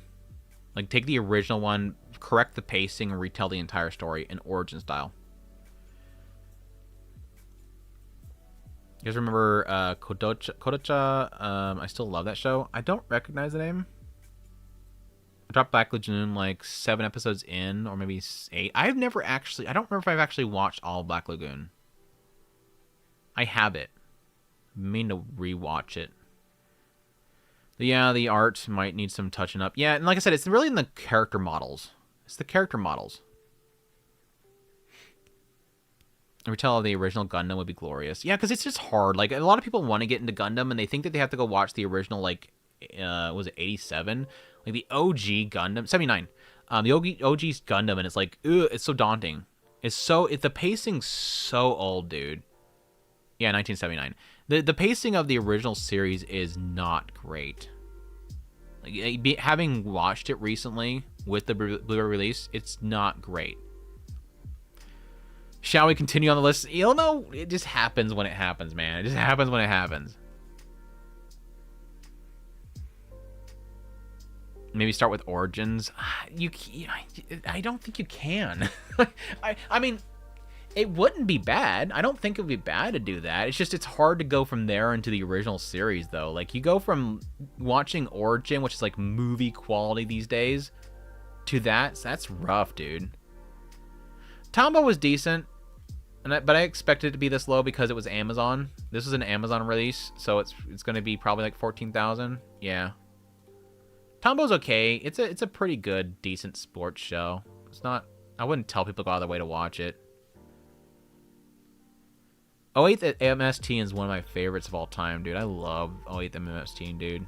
I love that guerrilla warfare type of stuff, like jungle, Vietnam kind of setting, kind of look to it. I like Gundam. I like Mecha especially, but Gundam when it's like feet on the ground. I like when they step on the ground like shakes and birds fly off from the location they're stepping at, trees are rustling, that kind of stuff. In the middle of the street, they shoot and the freaking shells go flying and it hits a car and the car gets crushed under the weight of this massive shell from the gun. I love that stuff, dude. And I feel like whenever they're in space, it's just... and lasers. It's just... The fights in space are just... I've never really... They're fine, but they're not as cool. Yeah, Pacific Rim, it's just... That's like that's why I like Evangelion so much. I loved... The thing I love most about Evangelion is the weight. The sense of weight of everything that happens. These massive things that are huge... that every step shakes the ground like crazy. Yeah, 8th MS Team is one of my favorites. I think it's like my top 3 is like 8th MS Team, War in the Pocket, Iron Blooded Orphans, or Origins, Gundam Origins. Those are my big ones. Those are my big for the Gundam series. Let's see. Do Samurai Pizza Cats. Lol. I forgot this in this list. I forgot Samurai Pizza Cats is in the Mal list.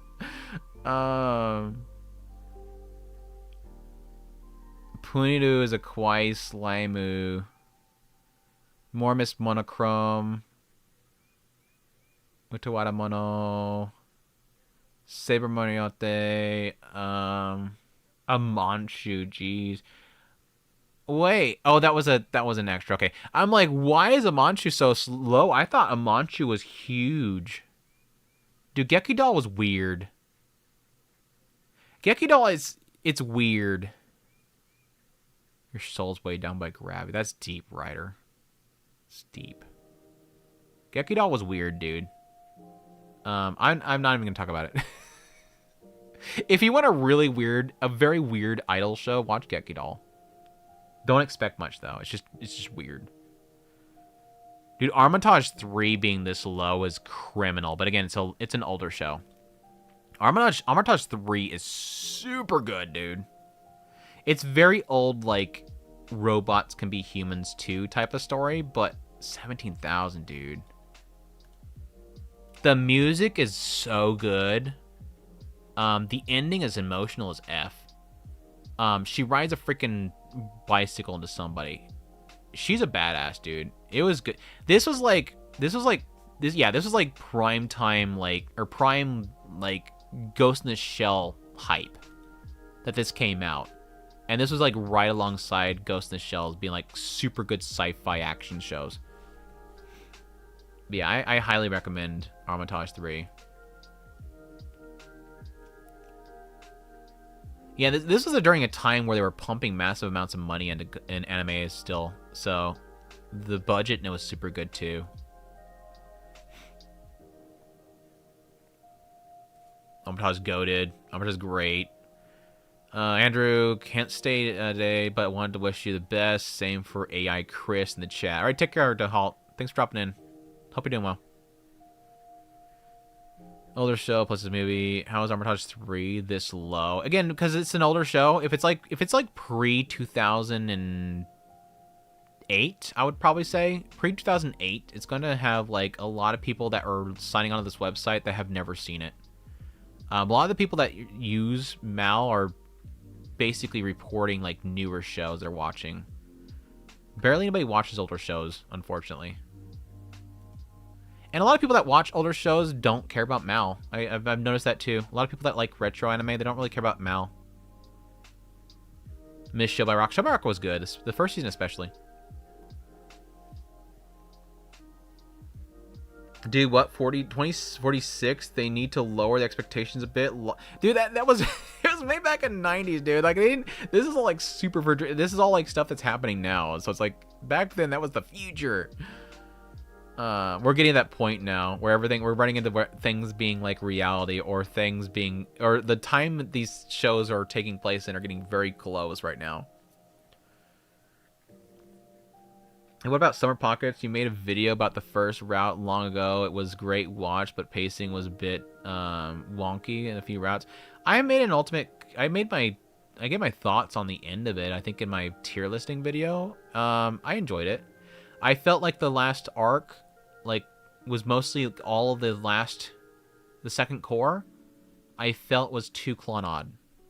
That was my conclusion. Like, I liked it. The characters are still great, but I felt like the final arc, which is, like, again, most of the last core, was just a repeat of Clonod.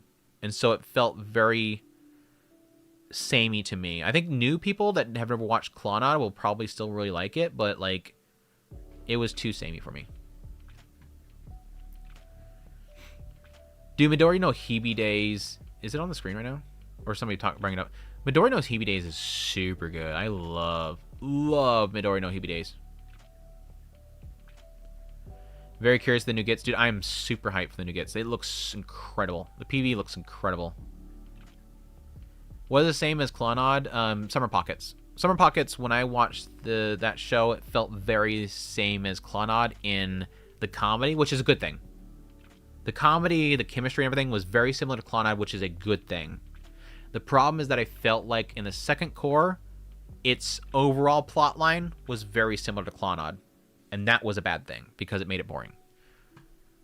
But it's good, though. Like, it was some good chemistry in there. The comedy was good. The characters are great. And Konami Kohara is one of the best girls in the show, so. Let's see. Mama Miracle was pretty decent. I'm surprised that low. It was a movie that I don't remember who did the release of it. Nozbe Entertainment, yeah, that's why I watched it, because they sent me a copy. That makes sense. It was good though. My memory was a good one though. So, yeah. That was last year, yeah. I don't think Puninu is going to get an English dub, which is frustrating. My niece loves playing this with Slime. Would probably love the series, but they're not old enough to read subtitles. Oh, that sucks. Yeah, Puninu was a Quiet Slime was a decent one. I don't think it was wrong. It had some ecchi humor in there, but I think it wasn't enough on the nose, so I guess it would be okay.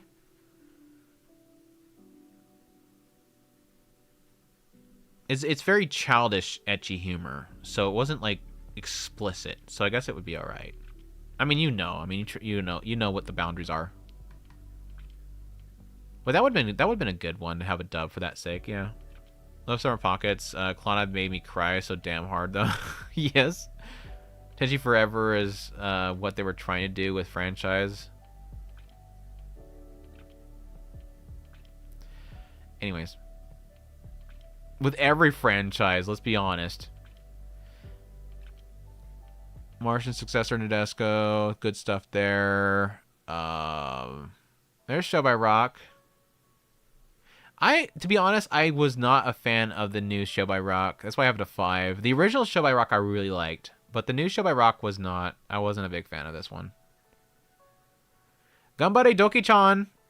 Super good comedy. Very short. Really great adult humor. Please go watch Ganbare Doki-chan.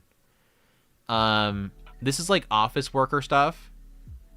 The girl's like... It's basically Doki-chan. Doki-chan is so up in her brain, dude. Like, when she has, like, any encounter with this guy, she has, like, some crazy daydreams that are happening in her head. Like, her imagination goes wild. And it's some good spicy stuff. But, really good ecchi adult comedy romance. Really good stuff. Highly recommend it. What does this one have? The original. And it's 122,000, so it's mostly because nobody watched the sequel specials. That's why it's so low. I'm glad the original did well. I'm glad the original did very well. 122 is really good. Thunderbolt is good. Super good. Did I have the 4Ks or not? I don't think I grabbed the 4Ks, but I want the 4Ks. I think I just got the Blu-rays.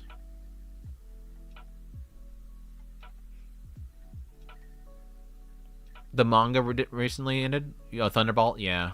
I was actually thinking about getting the Thunderbolt mangas. Span of the Stars, super good. Dude, Crest of the Stars and Band of the Stars are like must-watches in my opinion. If you are an anime fan, at some point find time to watch them because they're classics. They're super classics. Like classic space drama back in the day. Ping Pong Club. This is stupid juvenile humor and I loved it. Me and my friend laughed our asses off watching the show. But I was very dumb and young, so I don't know if the humor holds up.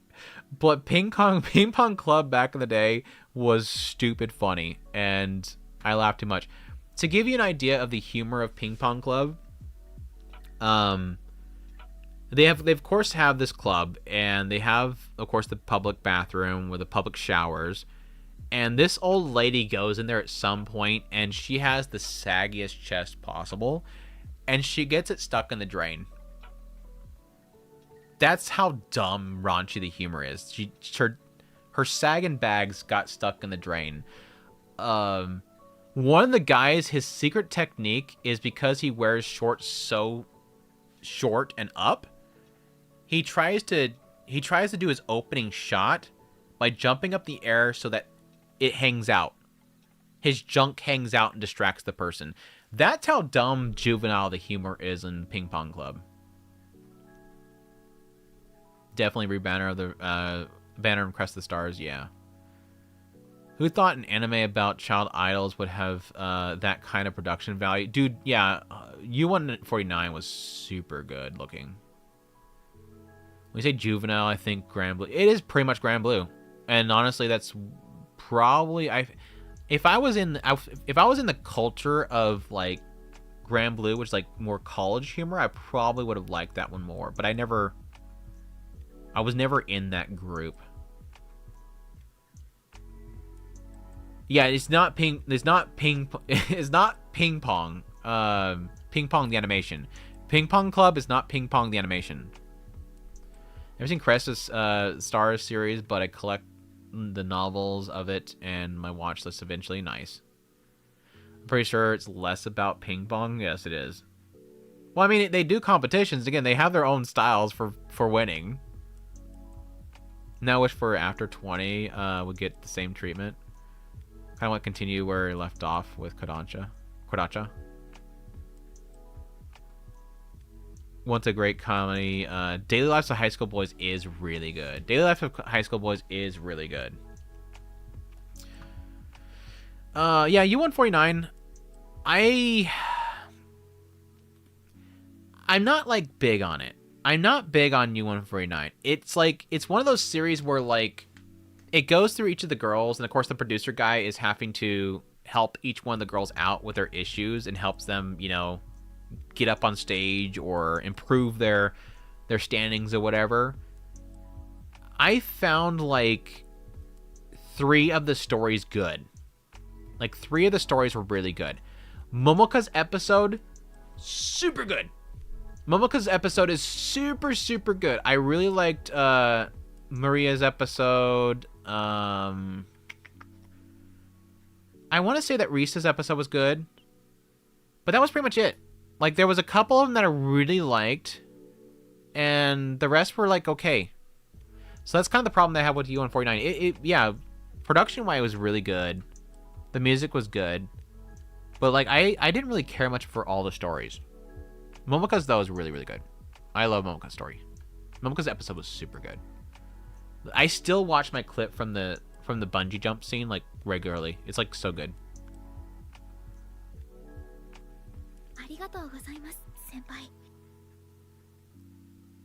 Pink Club was Grand Blue before Grand Blue. Pretty much. I read about Demote, and they mentioned Ping Pong Club, and I tried to read that. It was lewd. Jeez. Arigato. Sevens, thank you so much for the 23 months and almost 2 years. Almost 2 years, dude. That's crazy. Thank you so much for long time support. Pour one out for Nozomi Entertainment's shame they no longer run. Dude, I hate that Right Stuff was killed. But I think I hurt more about Nozomi Entertainment because I had some good connections with Nozomi Entertainment. I mean, it was Nozomi Entertainment is Right Stuff. So the people that you were talking to at Nozomi Entertainment are literally in a different room than the people at Right Stuff. Like, I had communication with all of them, but like I had some good communication with Nozomi Entertainment. And what I found is it's a lot to do with Sean Kleckner. They loved anime. They really loved anime. So like I hurt that something that loved anime so much got killed. Right Stuff in general was an amazing website. It was dated in a lot of ways, but it's just good people, dude. It was good people. I hate it. Like, even when I kind of touched a nerve with them, it was like right after they got bought out, and I made that comment about Crunchyroll games being like scammers with the whole situation with Princess Connect Redive shutdown. Even when I made that really like scathing video and they contacted me, they're like, hey, you know, we have a partnership with you and we're kind of owned by the people that you just kind of made a video on, so we're kind of concerned about it. And I told them, like, dude, I've made tons of videos that were very positive, Crunchyroll. This is the one time, and it's I'm not doing this because I'm doing it. I'm doing it because they wronged people. And no, I'm not going to change it. And they're like, we're not asking you to change it. We're just letting you know. I think they're basically letting us know that there might be a possibility Sony tells us to stop partnering up with you, which is, it's not their fault. It wasn't Nozomi Entertainment that was, they're being truthful. It's just Crunchyroll's dicks at the time. So they could tell Right Stuff to stop working with me, so. And that was about the time I pretty much all connection with Crunchyroll in general was gone. I don't think they like my Crunchyroll video, my Crunchyroll game video. Anyways, that's enough moping about Crunchyroll and Right Stuff. It's done is done. It sucks. Saikano, another love song. This is a depressing fucking movie, dude. Or OVA. Wasn't this called She the Ultimate Weapon? Or is this a different one? Wasn't this She the Ultimate Weapon? Yeah, My Girlfriend's Ultimate Weapon. I think the other title that I had at the time was She the Ultimate Weapon or something like that. This is so effed up. This movie was so effed up. I'm not gonna claim it's like genius or anything, but it was a good one. It was a good one.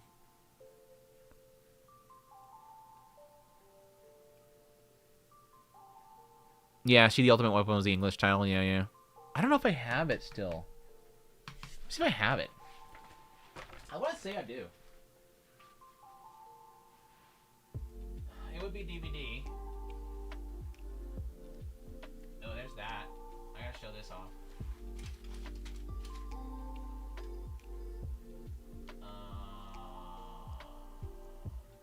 Yeah, I do. Look at there. Oh my god. See, we look at these old shows. I can bust out my old DVDs and stuff. Yep. She the Ultimate Weapon. That was the title. Super, like, this is like the origin of Tragic Girlfriend right here. This is the origins of Tragic Girlfriends right there, dude. I'm glad I didn't show the back. I cannot show the back of this one. I forgot it was 13 episodes. So this must be... Is this a retelling? I can't remember. Or is this a sequel story? I can't remember if this was a sequel story or what. Because, yeah, here's She the Ultimate Weapon, the original. So this must have been... I forget if this is a sequel. I think this was a sequel. And yeah, here's New Dominion Tank Police. Show off my creds here. I gotta show this off, make sure everybody knows that I have it. Get my creds back here. Give me the back. I mean, it's not that bad. It's kind of bad. Yeah. It's art. YouTube, it's art. It's art.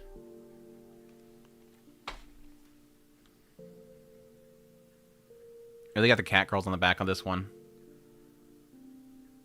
A little bit of snippet of the cat girls in the back. Wham, bam, thank you, ma'am. Oh my god, made in Japan, what the hell? Want the biggest bang for your buck in law enforcement? Wham, bam, thank you, ma'am. It's the fuck, dude. What the fuck, dude? That's it. Good night, goodbye, everybody. I'm done. So dorky, dude. Oh my gosh. Oh. Anyways. Wham bam, thank you, ma'am. Wham bam, thank you, ma'am. Oh god. Kagewane was good. The first season was good. The second season was not great.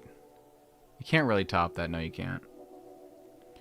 Sayonara Setsuba Sensei, that's a special, so I guess that's why that's that low. Eden was okay. That was okay. I thought that actually had more traction because that was a Netflix one they pushed a lot of. Dual Parallel Trouble Adventure. I won't sell anybody on that one, but it was a goofy mecha show back when, like, you know, Evangelion was super huge. I think it was like 2000, right? It was pretty close, 1999. This is when like mecha and getting the robot type of stories were getting big. Young people piloting mecha were getting big.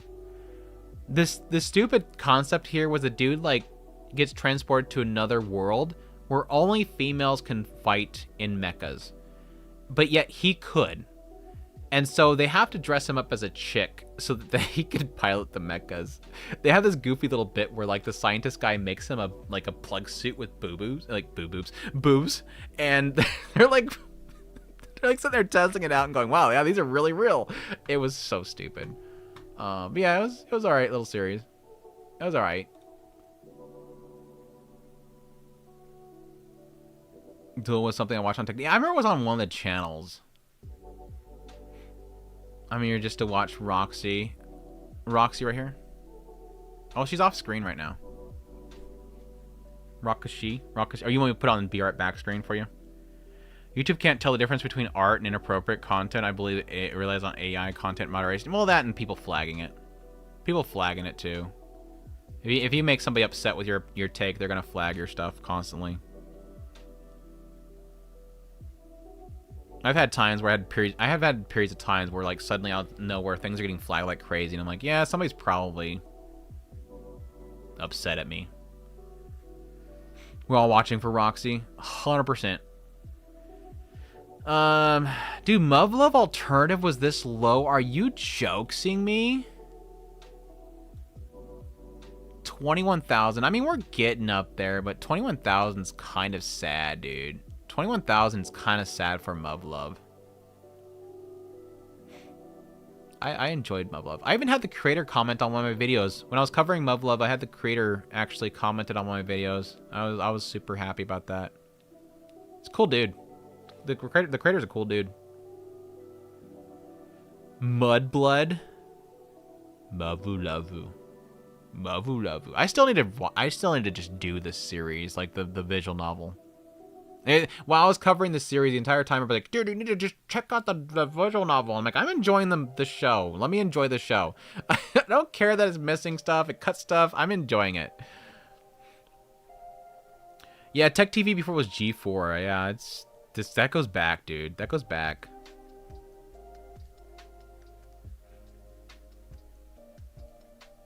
Man, Muv-Luv is a really good show. Ecchi violence is surprisingly good. It was super violent. It was super violent. I'm not gonna say spoilers. I still hate one particular scene when, like, after the battle and they're walking out in the middle of the area that they're fighting. I'm like, I fucking hate this show. I hate this show so freaking much. I know what's gonna happen. I was not a happy camper that day. I was not a happy camper that day. Thanks for the reminder. There's the original Dominion. The OG Dominion. Sakana Rice and Ruin was okay. I wouldn't sell anybody on that one.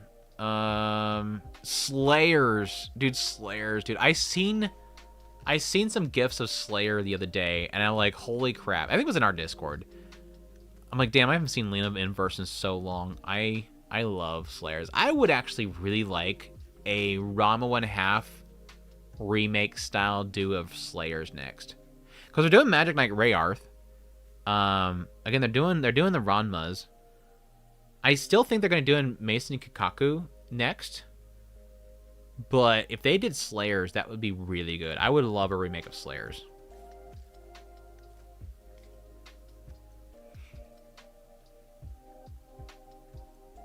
Season 2 is low for Muv-Luv. Yeah. People forget that Lena has the power to unmake the universe. Slayer's very old, man. I think a remake would be perfect. I think it would too. I have it owned. I had the Funimation release, which I hate that box set, by the way. It's super horrible. It's like the very thin plastic pages of like disc holders, and it's just a stack. It's a stack inside of a sleeve. It sucks. Sandland didn't do very good. Holy crap. Sandland did not. 21,000. That's crazy for Sandland. I was hoping this would do a lot better just because, you know, Akira Toriyama's passing was like right around the time this was coming out. I think legit they got like one episode out, right? And then he passed away.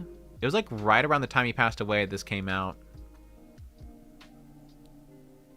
So I kind of hope this was going to... I thought people were going to be jumping on this as sort of like a swan song for him. Mason Kaku original was so good, though. Not sure how I feel about remake. Yeah, I mean, it's just more about the pacing, getting a new audience into it. We're quite impressed with the remakes of Yusei Yatsura. Of course, I don't know how much they changed with Mason Kaku, because it feels like with a lot of the remakes, they're making them more true to the original and improving the pacing. While improving the pacing. So, like with Ranma, a lot of the last anime adaptation had a lot of anime original crap in it. Like, they were so filling it in. Whereas the new Ranma is much more closer to the original manga. So, I feel like if that's the same with Meishin Ikaku, if that was very much so changed in the anime adaptation, it could improve it as well in that regard. But it was good, yeah, I agree, it was good. How did Daima do after Toyama's passing? I don't think that... I think it one did a little bit better, but I don't think it did well either. Let's see. The problem with Daima is that I think a lot of people didn't like what it was doing. They wanted super. I loved it. 139,000. That's not bad. It's not typical shonen numbers of 1 million or something like that, but it's not bad. Like, that's 139, whereas like My Hero Academia, which was around the same well, it's a little bit later. Let's look at around the same time for Hero Academia,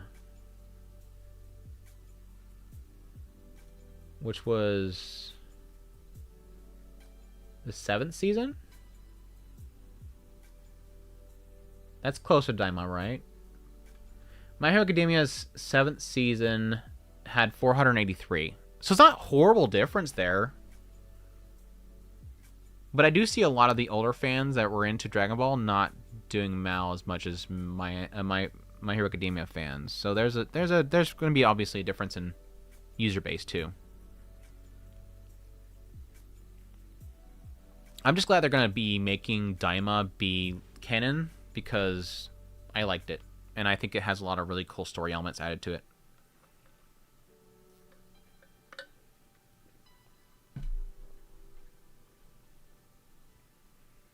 The anime adaptation is pretty faithful, I think. Okay.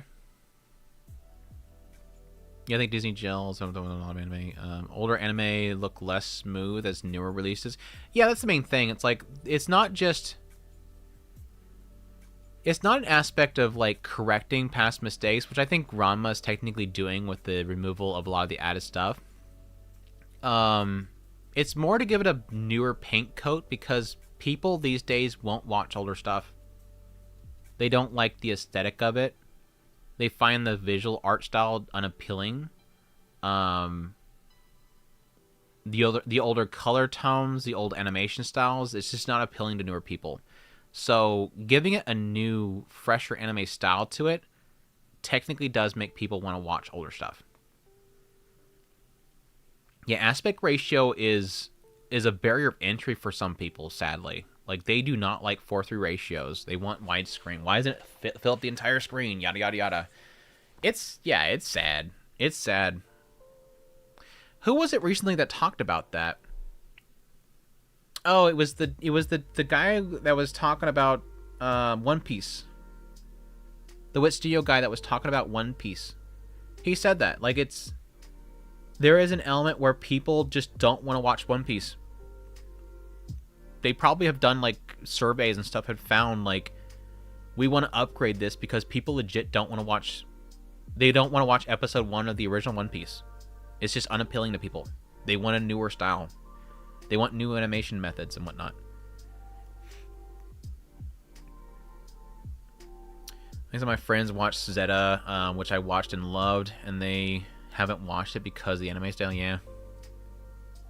Even though I love that shit. Like, you look at the older, like, Gundam series, and you see, like, dirt. You see little specks and, like, imperfections in the film and stuff like that. It's so cool. It is so cool.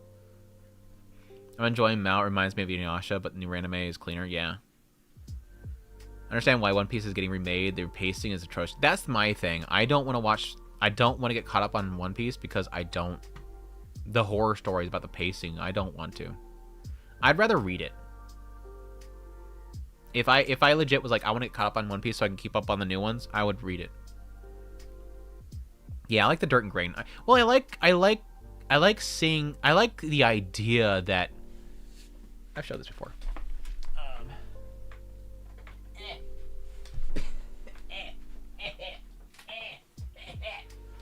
I've showed this before. It's been on the wall for when I got dusted off. I keep That's like the one quarter I forget to dust every damn time. I like the idea that when I'm watching a show, you feel like you see every single one of these cell drawings. Where somebody they sketched this and then they hand drew in all this stuff, painted in all these cells, and this is one frame. Like, just the thought of that it's crazy to think of. It's crazy to think this is one frame of like hundreds in an episode, if not thousands in an episode in some cases. This is from Oh My Goddess, by the way. I have one of Key Metal Idol too.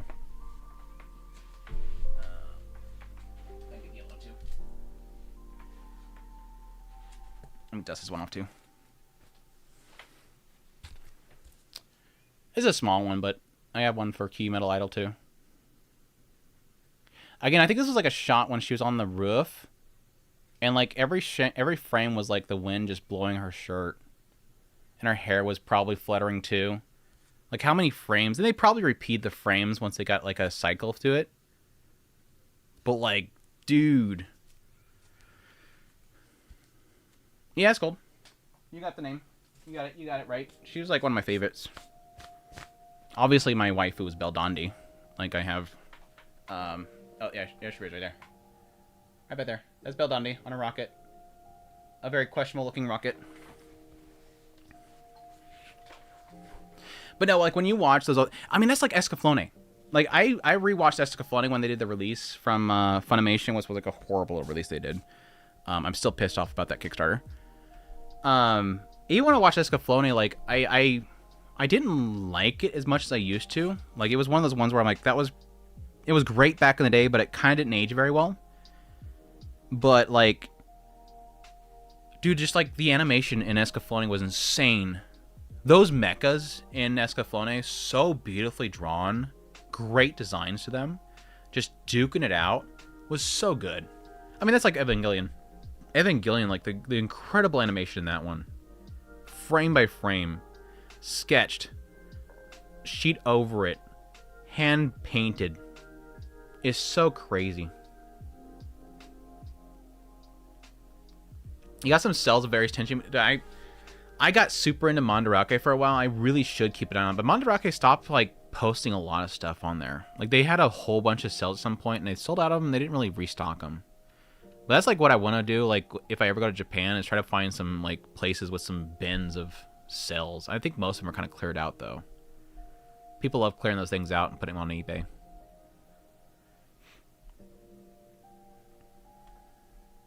Yeah, repeated animation is a thing. Older shows, yeah. I mean, that's like that was my.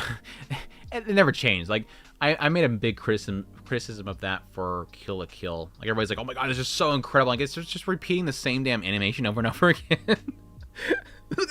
It's just over and over again. It's like, oh, this is crazy animation. They all do it. It's a good way around animating a lot of stuff. Dragon Ball did it like crazy. Oh my god, Dragon Ball loved doing that crap. The Incredible Mechs. A lot of the intro to anime here in the US. A lot of our intros, yeah.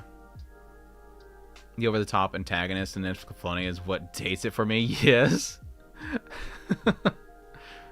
Noticing a lot in older shows. It is big in the older shows. Big. Not just that, like, just, like, the same animation used in every single episode. Like, shoot, I mean, an easy example is Sailor Moon. Sailor Moon, like, almost every single one of their attacks, the transformations, all that stuff, was done in the first 2 episodes or so, and they just keep using those same animations over and over again for every damn fight sequence. That's why she has to have the whole, like, moon tiara, prism magic, or whatever thingy-majiggy.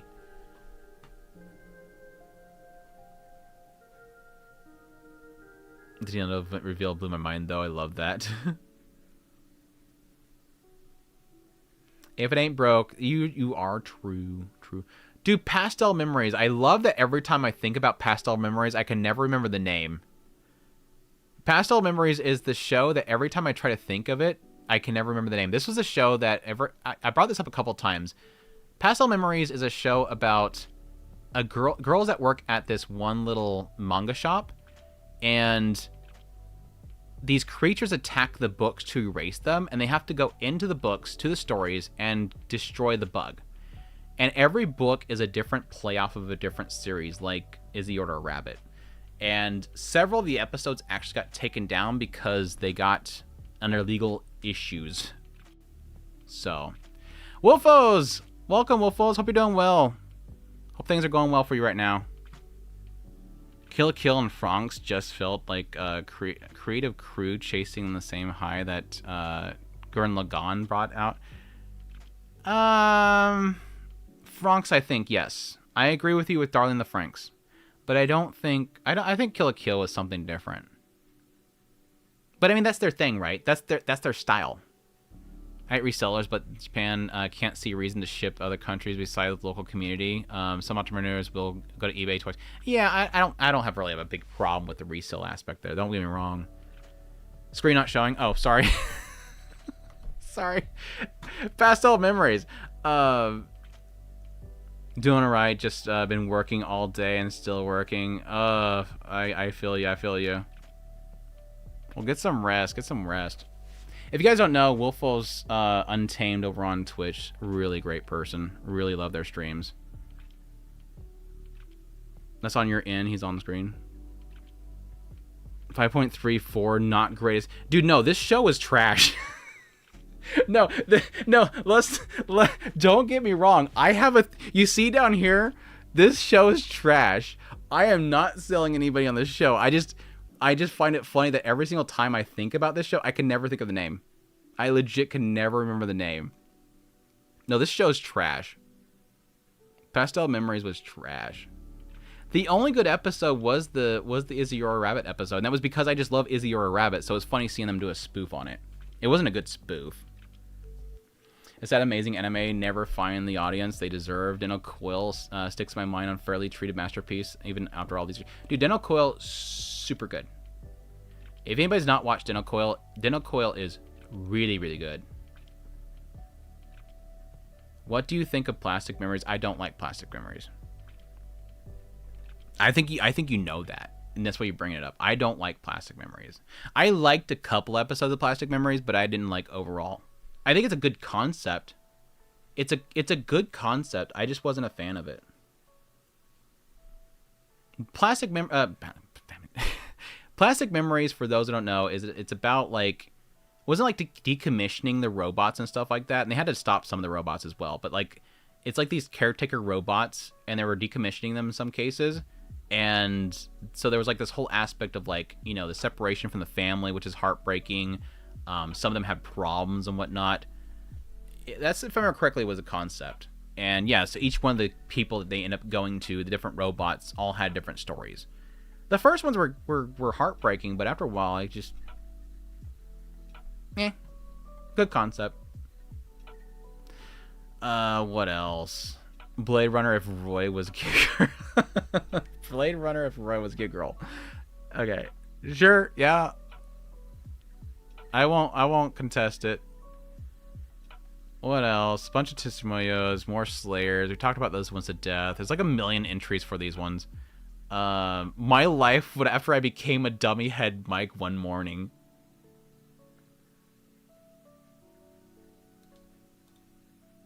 Honorable mention. I think it's garbage, but like, who would have thought an anime about a guy reincarnating as a dummy head microphone so that girls can ASMR record into his ears? It's stupid. No, what was great about this series, if I remember correctly, this was Rudius, wasn't it? Wasn't this Rudius? Yeah, it's Rudius. The dummy head microphone is Rudius's voice. So if you're a fan of Mushoku Tensei, there you go.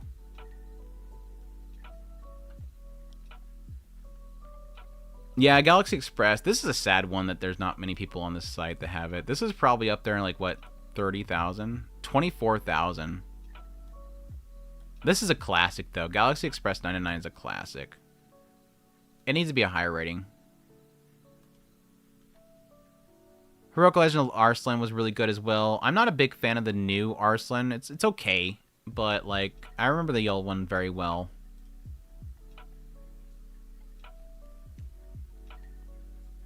Like I said, a lot of these older ones, just because the newer base of Mal just don't watch older shows, or at least list them.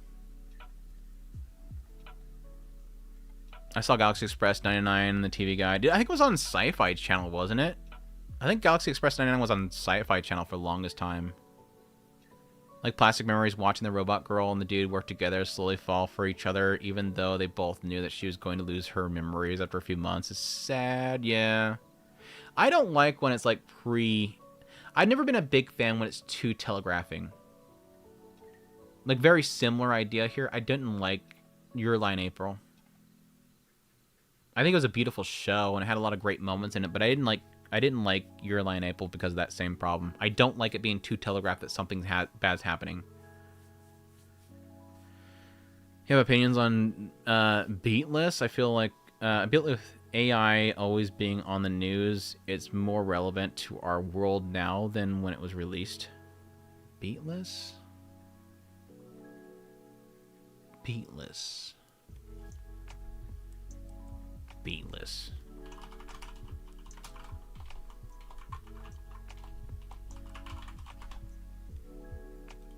It sounds familiar.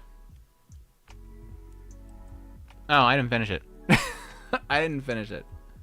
I dropped it after 8 episodes. I don't remember. It looks familiar, but I don't remember it. I think it was like one of those typical like guy with hot android chick. I think I dropped it.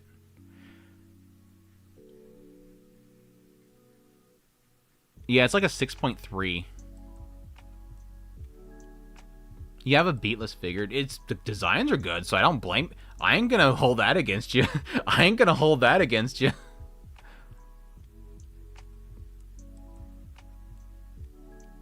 The same can be said about Serial Experiments Lane being ahead of its time. Dude, Serial Experiments Lane was way ahead of its time. Like, it's like crazy, you know, submission into the Matrix kind of crap. No, Cito probably didn't like Anohana. Well, Anohana was one of the earlier ones. I wasn't a fan of certain characters in Anohana, but overall I enjoyed Anohana. I didn't watch Can I Eat Your Pancreas. I still have to watch that one. I have it to watch. Yeah, Mouse is here. Mouse. It's like the thing that I remember most about Mouse is just the transition screen where it just has the guy goes, Mouse. I watched Mouse at my brother's house when he was in the military. Like, I traveled by bus to his house. He's living, like, across the country. I traveled all the way to his house. He had a crap ton of DVDs of anime. He was just fresh into the military, had his own disposable budgets, and he just started buying tons of DVDs. And Mouse was one of them. And I watched it. And I laughed at the mouse every time it transitioned. Girls and Mouse accept the duties and branch family much better than Neji did. Show Experiments Lane also had great soundtrack. It did. That's one of my backlog list. Can I Eat Your Pancreas is good one, but something tells me you might not like it though. Good on one time. I mean, I guess to be clear here, because I understand the concept of pancreas, so I can assume where it goes. But like with the difference, I guess would be there is that I would go into pancreas knowing where it's going, whereas I think with Your Lie in April and some of our other ones, it tries to act like it's hiding it, but it's not really. And it tries too hard to sell you on it, as if they're not telling you it. Like it's almost like it's insulting you. It's really what it is. It's insulting your intelligence, I think, is what it is. Can I bring back the Hawaiian shirts? Oh my gosh. Oh my gosh. Nobody likes this Hawaiian shirt. You think you like the Hawaiian shirts. But you don't like the Hawaiian shirts. I miss Inukai-san's dog. Gunslinger Girl. The sequel just... I wish it wasn't as bad as it was. I really like Gunslinger Girl, but I did not like that sequel. Quality went down and everything. Project Echo is this far down? Damn. 26,000. I mean, I have this as a 5. I wouldn't like oversell Project Echo, but I just love Project Echo. Like, Project Echo is just like, it's a soft spot for me. I remember watching this a long time ago and was in love with it. It's just a fun, like, it's just otaku. Like, it is absolute otaku fun. It's dumb otaku fun. Like, every trope is in this movie from back in the day. Like, this is like 1986, but still it had plenty to work with at this point. Like, it's like we've got enough firepower. We have enough ammunition. Let's start making fun of anime in late 1980s. It was like the early days of parody. And it was so good looking, too. So good looking. By the way, shout out to my beautiful little display up here of that art right there. It's so good. Ever seen Fire Princess Miu? Yeah, I have it too. I own it. Yeah, I was actually surprised how old this is. Again, this is another one that I probably watched in the late 90s. I watched this around the same time I watched Akira. Late 90s. What do you think of Alone in the Sea in 86? I really liked Alone in the Sea. Disclosure, I got a really nice premium edition review copy, but I really did like Alone in the Sea. 86 I like as well. I think I had some issues in season 2, but overall I really like 86. Is this proof you can love mid? Oh yeah, sure. Like, again, I have it over here. About my ratings, I rate shows on a personal reference for my own scaling system and may not match others, as I generally enjoy looking for good in series, and I have watched a massive number of shows. My good scope is larger than what others may view. For example, a 5 is still entertaining and not bad. The following is a scale system for my reference. Okay, so yeah, basically, like even a 4 is still decent. 5 is entertaining. Like, I have to use the entire spectrum because I have so many damn shows. Like, I can't be like a lot of people where, like, it's either, like, a 9 or 10 or it's a 1 or 2. Like, I have to use this entire spectrum. So when I do a 5 is really good.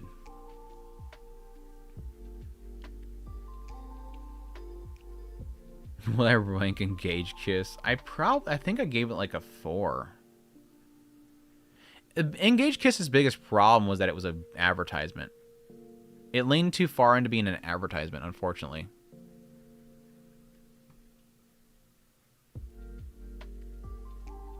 Yeah, my friend used to call us all different names. Like, he called me Aiko, because my name is Andrew. So he called me Aiko. We had different friends that were Aiko, Biko, and all of them. It's kind of funny. But yeah, I love Project Aiko. There's Band of the Stars. We talked about that one already. Tenchi Muyo, Slayers.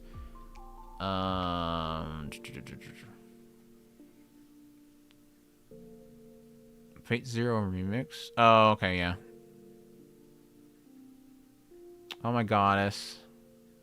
Yeah, that's a given. Like I said earlier, I really liked Oh My Goddess series. Like, literally, Belle Dondi was, like, my OG waifu. Like, my first, like, actual waifu character. I loved Belle Dondi so much, dude. I still have a wall score right here of Belle Dondi.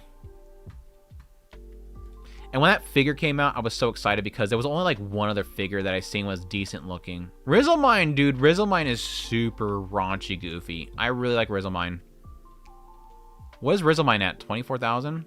27,000. Rizzlemine is dorky. Dude wakes up. He's suddenly engaged to this chick. And she's like an experimental robot by the government that, if I remember correctly, her tears are like explosive. So the butt of the joke was that at the end of every episode, he'd end up making her cry, and she'd cry and things would explode. Like, she's like some top secret ultimate weapon kind of thing. But I really liked Rizzlemine. It was a goofy little show. Really good old comedy. 2002, that makes sense. It sucks to say 2002 is old comedy. But it is old. It is old. It is old. 2002 is old. If we're being objective, Belle Dondi would be crazy good. Dude, she is. She's like absolute waifu material. Absolute. Gorgeous character. Yeah, Rizzlemine's good. Rizzlemine's good. One of my favorite moments of Rizzlemine was like, if it's Rizzlemine, it might be another show. There's one really great moment where like she puts this device on her head that makes him appeal to her or something like that, or listen to a command or something like that. And she sneaks a peek through the window of the public bathroom when he's at the urinal and pops the thing on his head and makes the command. And he immediately like puts up his hand like he's acknowledging the command and just lets his junk just like hang there. It's like this embarrassing moment out of nowhere. It was dorky.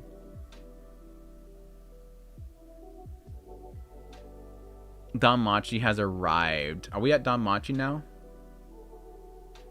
Why are we bringing up Don Machi?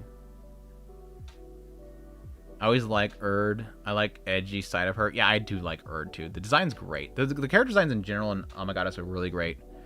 Well, Danny's one of my all-time favorite waifus. I own several figures of her. Nice. Like I said, when I went to finally collect figures when I had a lot of disposable income, my last job, which I don't really have anymore. I had a lot. This is all mostly from my last job when I had a lot of disposable income. And when I went to go buy figures, I couldn't find a really good one of Beldandi. And there was only one that was really good, and I really still kind of wish I could get it. But when this Rocket one came out, I was like, thank God, because I want a Beldandi. It is gorgeous, even though it's like really... The Rocket's weird. The Rocket looks like... It looks like a unit. Like, it looks like he's riding a unit. With the little circles. It looks like a thing. But it's beautiful. It's beautiful, so I like it. I would like an Erd figure. That would be great too. But they would never make one of her anymore. Lacking a Beldani figure probably needs to be corrected. Yeah, if you can find that Rocket one, it's a really gorgeous one. I really like it.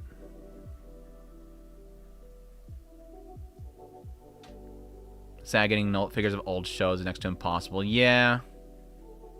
At least like certain characters like Taiga still gets a lot of them. There was one for Taiga here recently that I really wanted to get. I still might get it. Dude, okay, this is Sound of the Sky's specials. I like, why is Sound of the Sky this low? I mean, this is still a really good one though.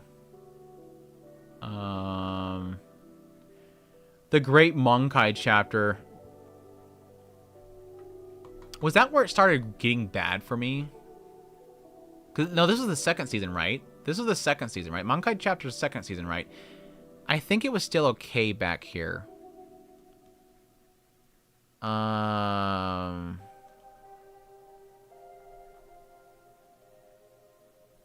is that showing completed? This should be completed. It's completed. Why are you not 2? Or 12, rather. Or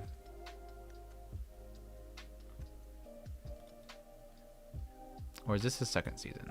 This is the second season. Yeah, so this is a hero chapter. So this was still okay, and I think after that with Monkai chapter, because I think there was a lot of rehashing story. And then the one after that was super bad. Even the following season after that was even worse. I didn't like the Monkai chapter. So I won't sell on this one. I highly suggest everybody at least watch the original You Can Use as a Hero. Beyond that, I'm not going to go out of my way to sell people on the series. I actually own Erd and Skull figures as well. Damn, I'm jealous. A unit of what? Twig and berries. I don't know if I have to really explain even more than twig and berries. It looks like a twig and berries.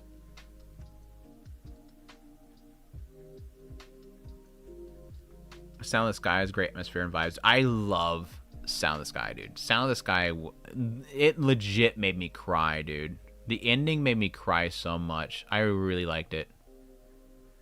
It's one of those ones where every single time I watch it, I think that it's Kyo Annie. Like, the style looks like K-On! They legit look like K-On! Characters. But it's not K-On! Man, they had a really good cast, too. Holy crap, dude. Ow, Yuki even up in here. But no, Sound of the Sky was super good. I highly suggest people check that one out. 174. This one did very well. This one did very well.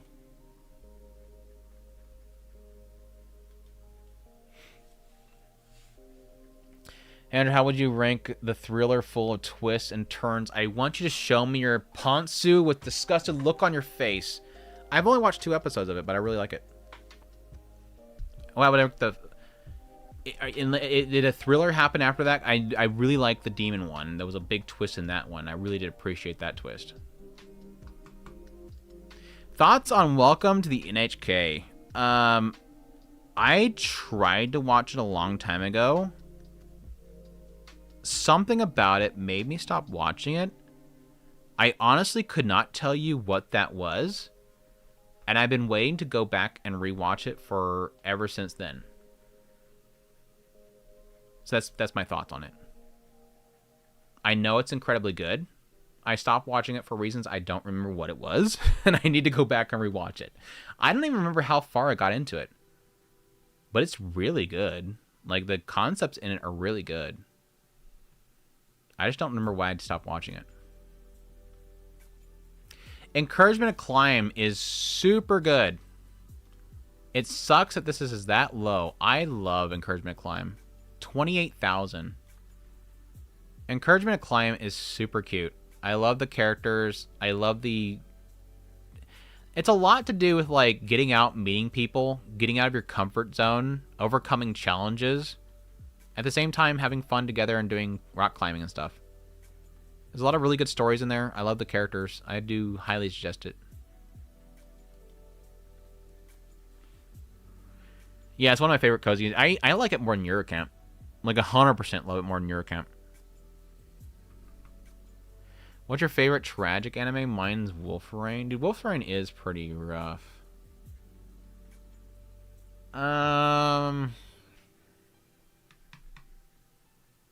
Higurashi When They Cry? Question mark. There's Grave of the Fireflies. That would actually be a really interesting list of most tragic animes. Top 10 most tragic anime. But that would be like spoilery though. That's the problem. Lists like that I find difficult to do because you almost have to avoid spoilers. Like mentioning a show is a greatest tragic anime is sort of spoiler. This Shogun Roku is technically a tragedy story. But it's not really too spoiler to mention that.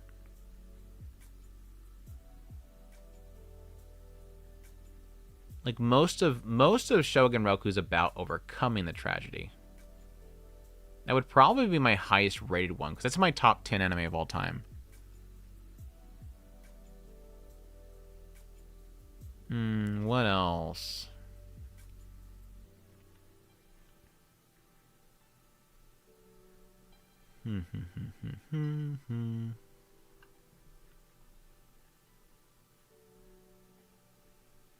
Magnitude 8.0 was pretty good. That's technically about an 8.0 earthquake in Japan. Obviously based on the title. I know it's a shocker to a lot of people. Calm yourselves. I don't have many high-ranking tragedy anime. Haibane Renmei has a lot of those themes in it. Super good. This is a super good show.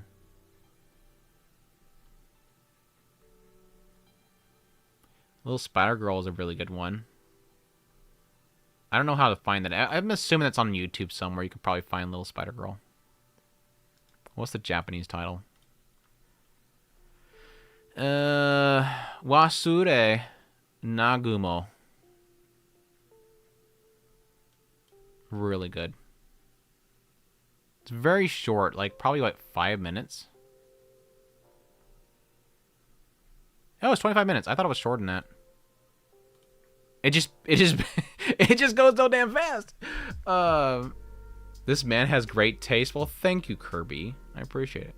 I gave Grave the Fireflies and it's amazing, but I have only ever been able to watch it twice. I've only watched it twice as well. It's not really one that I go out of my way to go watch. My cozy anime is You're Under Arrest. Dude, that's a good one though. Yeah, I can get behind that. Eurocamp is great though. Yeah, I'm not saying that Eurocamp's bad. I've kind of fallen out of love with Eurocamp, but I still enjoy it. Again, I always mention the fact that I like Eurocamp unless it's being an advertisement, which is technically advertisements for locations, but like when it gets too much in that stuff, that's when it loses me. Have you seen the newest season of Not So Music Book of Friends? The one that was like last year? Yes. I don't know if there was one since then. Was it like last year? I think it was last year. The one with like the library. There was the yokai in the library and stuff like that? Yeah. If not, no. What is Bochi rank? Which one? There's several. There's like 2 Bochis that I know of. Where the Fireflies is so good, 100%. Habana Reme was good, yeah. I'm super excited for Dongwalk Link Click Season 3 Part 1. I need to get caught up on Link Click. I really need to get caught up on Link Click. When is the new thing coming up for Link Click? I need to watch it before then. Habana Reme is so good. It's super good, dude. I have loved Habana Reme. It's a super beautiful show. All right, one more tragedy element before we go back to the list. There's a lot of tragedy stories in Mushishi, and they handle tragic stories very good. Let's see. I'm not gonna count Pile Management Madoka Magica. It technically is true. School Live, there you go. I mean, jokes aside, School Live is a really good one because it deals with sort of PTSD of them. That's a good one. I'll leave it at that.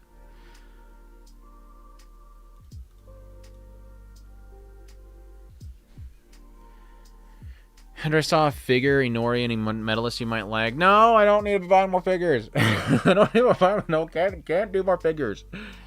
I legit let a Roxy figure pre-order die the other day because I'm like, I can't keep bringing in Roxy figures.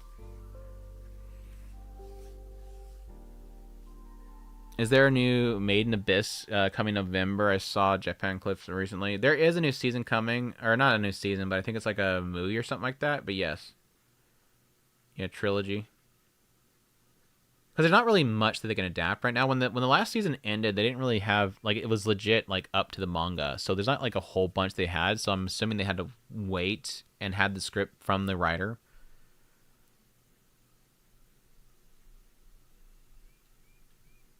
They recently changed it to October 2026. To summer 20. I'm guessing summer of 2025 or 2027. I mean, most likely. Link Click 5 music intermission. Okay. Hopefully I can watch it before then, because there's like what 2 cores of Link Click so far. Made Abyss would fall in the tragedy category. Yeah, it is 100%, dude. Yeah, Made Abyss would definitely fall in that category, and I would suggest that one too. Okay, what else? We got Sengoku Yoku. I ain't gonna push people on that one. Let's see. Soul Taker. Soul Taker! Oh my god, dude. Soul Leveling, How to Get Stronger. That's a TV special. Don't care. Ultraman. Cheeky Angel. Good one. Good one. I think I may have had this in one of my videos. I really liked Cheeky Angel. Very old. It's going to have that oldie feel. I think it was probably, what, 98? 2003. That's actually surprising. I thought it was earlier than that. I came into this not liking it because I didn't like the character designs. I really wasn't liking the character designs in this show.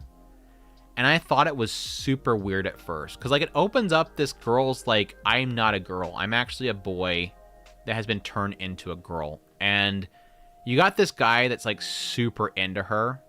Constantly chasing her around. She's constantly like, dude, I'm a boy. Don't hit on me. I'm actually a boy. But I really liked it. Like, it turned out to be a really good story. Good little twists in there. Overall plotline was really good. This is one of those ones I really would like a DVD or a Blu-ray release of it again. Because I would like to own it. I miss it. It was super good.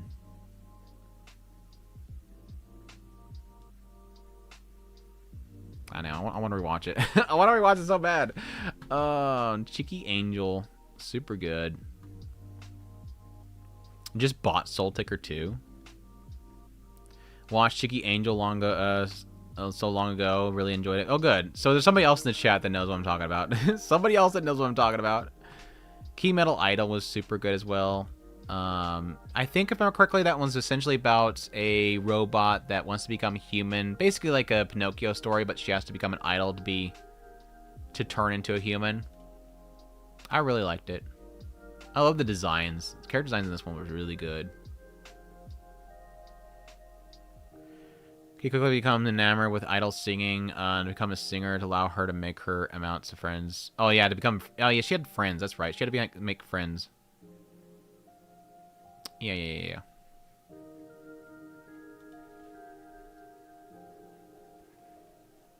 Sold you on Cheeky Angel. Hope you enjoy it. Hopefully you can find it somewhere. Hopefully you can find it somewhere. You might have to look up the Japanese name. Tenshi na Konamikai. Kona Maiki.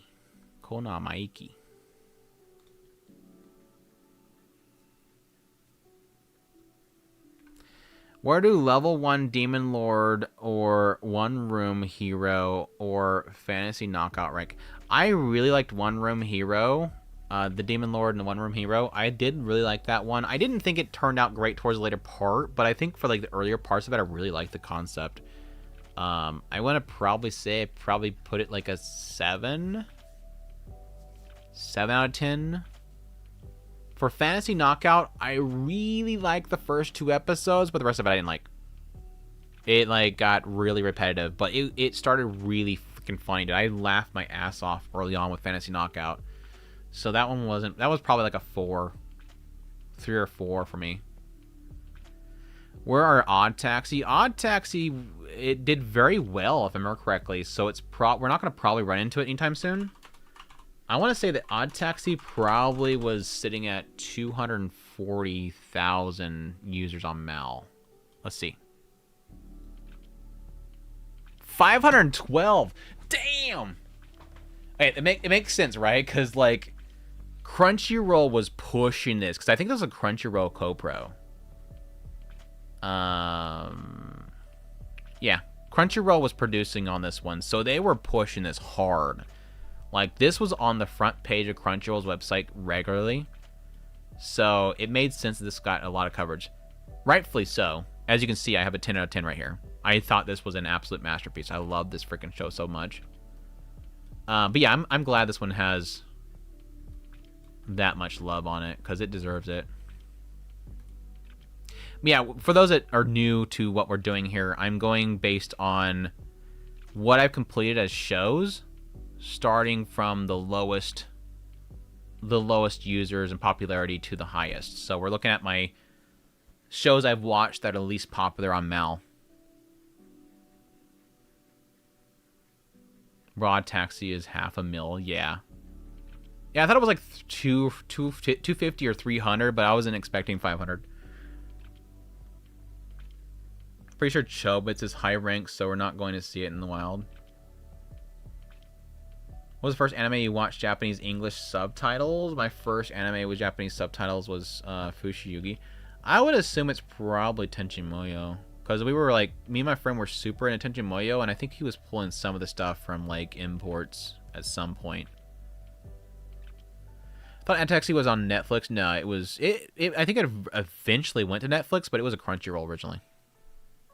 Like, everything Crunchyroll was plastered Odd Taxi. They were selling it big. They even had, like, music videos. They were doing stuff at, like, conventions and stuff like that to promote it like crazy. They put a lot in that sucker.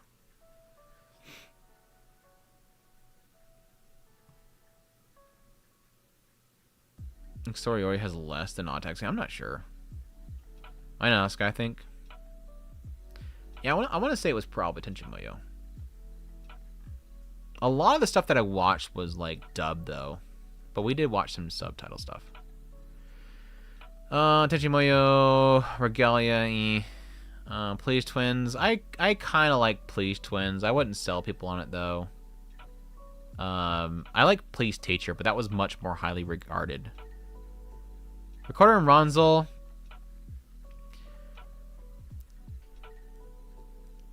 You gotta be a certain type of humor to enjoy Recorder and Ronzel. I'm not gonna sell people on this, and honestly, after the first season, I stopped liking the show. Early on, it's really funny. Ricardo and Ronzel is about the fact that this is the sister, this is the brother, and if I remember correctly, he's younger than she is. And the joke is that he's actually a kid. He's legit, like, age-wise, a young boy. And it turns into the worst misunderstandings possible. And it's you have to be open to that humor. If you're not open to that humor, don't watch it. It doesn't apologize for it. It knows exactly what it's doing, and for the most part, it's really hilarious about that. Like, constantly the cops are being called on this guy because he's walking to school with his sister, or he's got a girlfriend, and they want to walk to school together, but everybody thinks he's an adult. It's so messed up. It's kind of effed up at the same time, but I'm not gonna sell nobody on it. It's really weird. What's the link for this list? I don't know if you can actually get to it. You have to go to my profile, Otaku Spirited on Mal. I think you can see it there.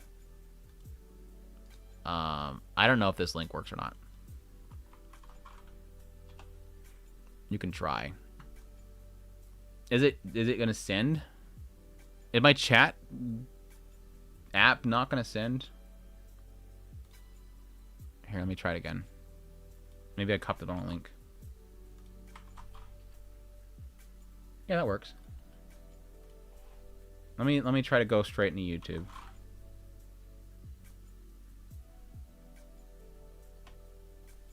Yeah. It's just my profile on Mal. And then you have to go by completed, and then you have to filter it to sort by popularity, descending. Anyways, I don't really update my Mal list very often. I do it like once a year, so it's gonna be extremely outdated. I'm actually behind on updating my Annie list, so that's just as bad. Iria is super good. I love Iria. Iria, I think was my second. Was she my second big crush? Anime crush? I want to think so, because I think this was on Sci-Fi Channel. I think this was on Sci-Fi Channel at some point, and I was like, holy crap, this chick is hot AF, dude. Iria is smoking, dude. She is absolutely smoking.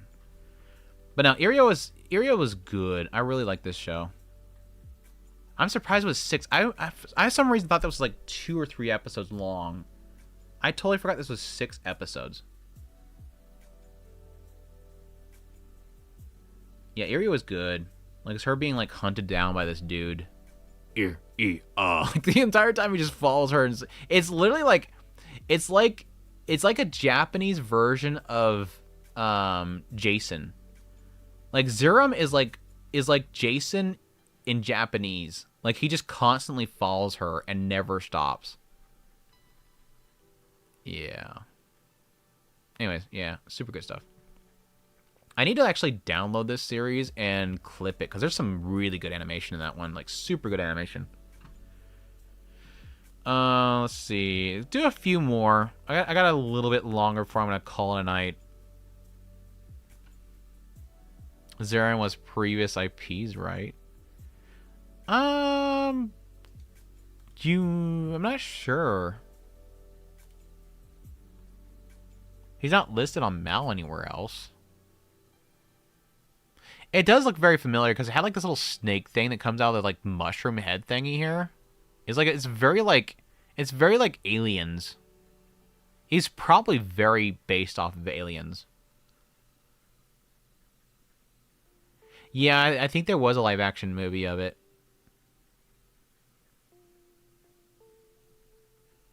I think you're right.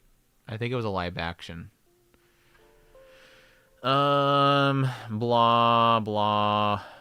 The Yokai Picture Diaries, Kitara's Yokai Picture Diaries was decent. There was some actually very cute stories in this one, but not one I would give people to... Not something I would tell people to go out of their way for. Gig the Second Gig was individually 11. Is great, yeah. I haven't really had a problem with any of Ghost in the Shells.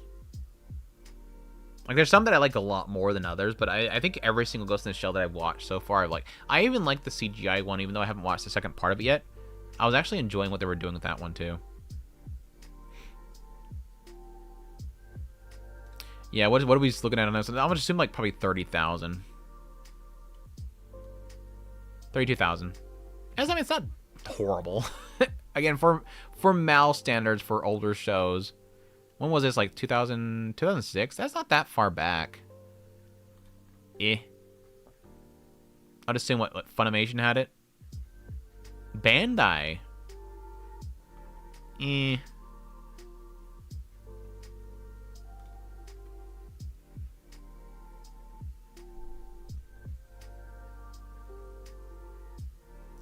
Ever watched Yu-Gi-Oh by chance? Nope. I was not a Yu-Gi-Oh person. I completely missed that train. I did Pokemon early on. I did Digimon, but I never touched Yu-Gi-Oh. I personally did not like the character designs. I was not a fan of the main character's character design. I did not like how he looked. I avoided it. I think no joke, I think I immediately said nope to it because I didn't like the designs. I know that's probably like sacrilege, but hey, that's my young self's decision. No Yu-Gi-Oh! Blasphemy, right? The hair was something else. At least Cheto acknowledges, like, you mean you're not wrong. Let's just do that whole like, you're not wrong. You're not wrong. But the witch chick is hot. I will acknowledge the witch chick is hot. What was her name? Like the witch, the female witch or whatever her name is. At least she's hot. What anime you want to remake? Mine's Pandora Hearts. Dude, Pandora Hearts would be good. Basara. I want to say that I've talked about this before. What was my... for the longest time, it was... I hate the fact that I've already closed this. For the longest time, it was Spice and Wolf. But now that's happening. So I guess my answer would be for them to actually do Spice and Wolf. We've got them... We've got Spice and Wolf. Now we just need to actually finish Spice and Wolf.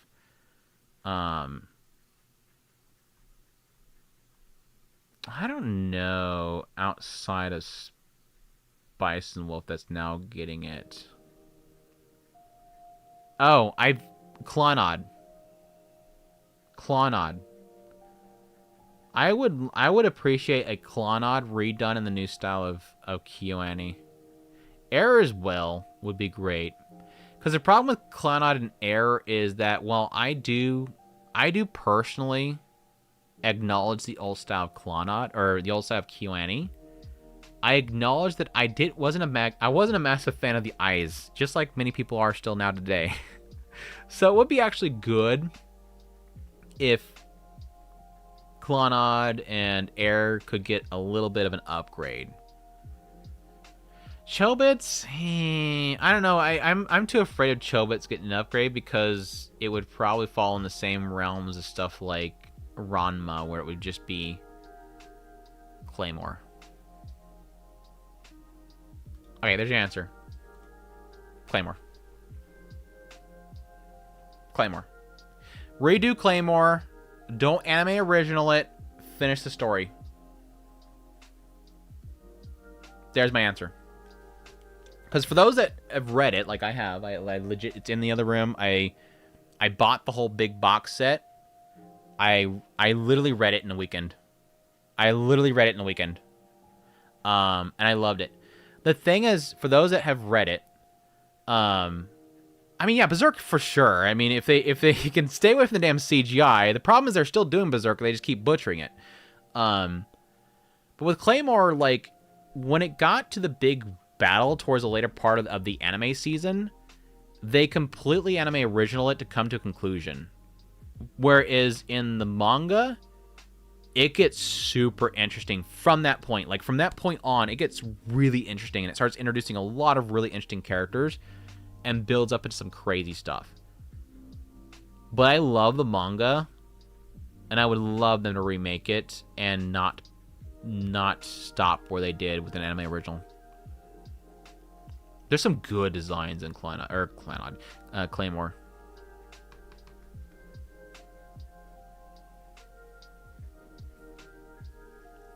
But yeah, if they would do like Berserk to the old style, not CGI it, yeah, for damn sure I would love them to redo and remake the entire thing. But I just don't see them doing it. I don't think they have enough respect for this series.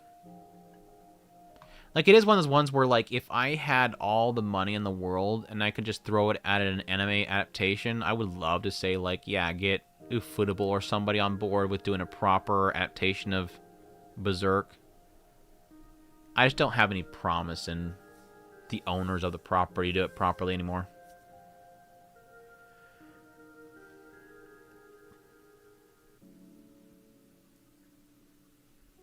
I wonder if Scylla is the final boss of the manga. Yeah, I won't say anything. I won't say anything. Still be interested in redone Lotus War.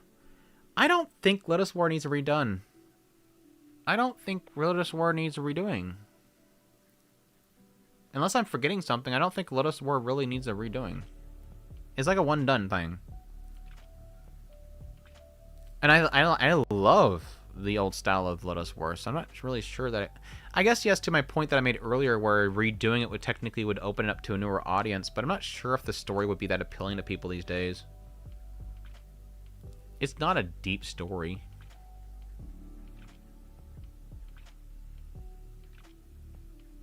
Rosario Vampire, from my understanding with Rosario Vampire, yes, apparently that really badly needs a redoing. A complete remaking.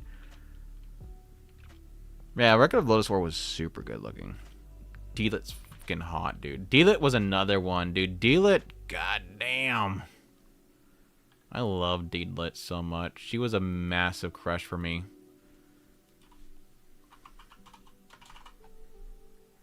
If anybody needs reference. If anybody is in need of reference. Like, whenever I see, like, top elf, like, lists and they don't have Deelit, I immediately stop reading.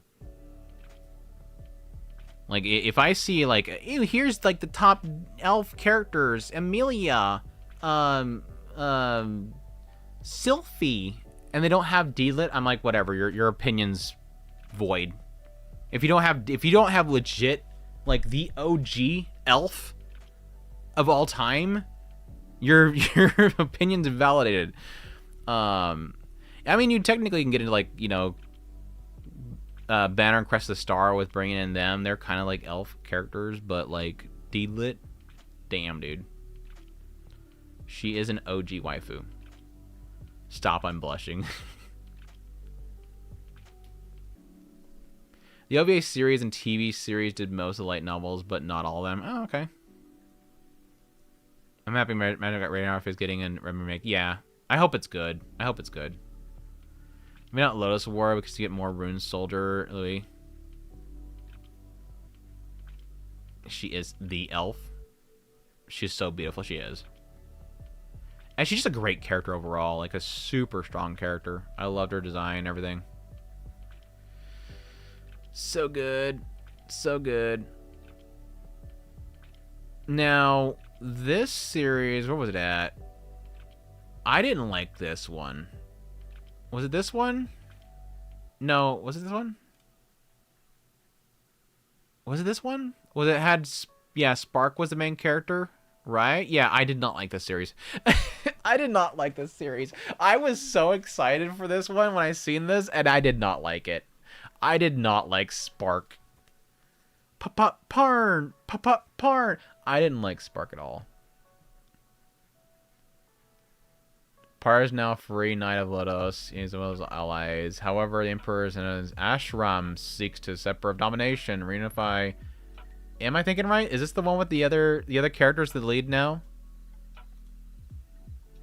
Yeah, it doesn't start. Yeah, okay, yeah. So I'm not misremembering. Yeah, I did not like this series. Even it's so funny because I'm questioning if I'm right here because legit, like, the cover art makes it look like he's still the main character, but he's not. Yeah, I didn't like this. I didn't like this one at all.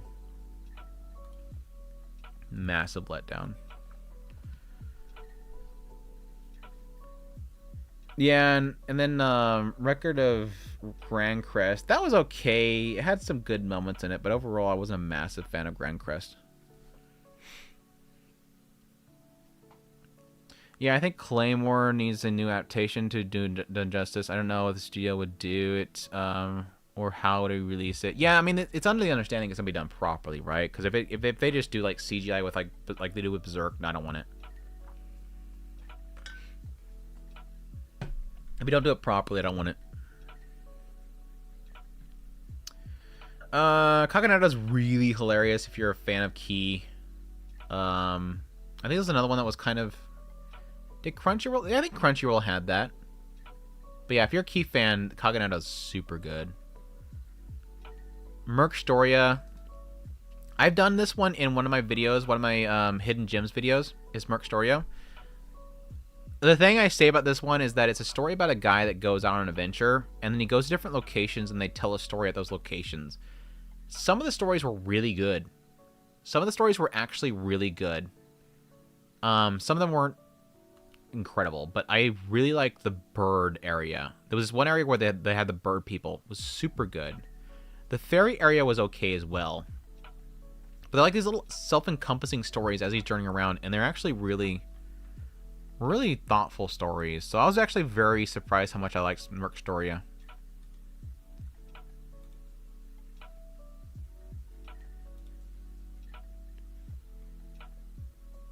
Yeah, very Kino's Journey. Like the different locations you go to are like literally their own little ecosystems. What's up, John Wick? Welcome to the stream. Hope you're doing well. What genre would you like to see more in anime? Psychological. I love Japanese psychological horror. And unfortunately, while they did used to have a lot of it back in the day, I don't think they take risks in it. Psychological horror is like a risk area.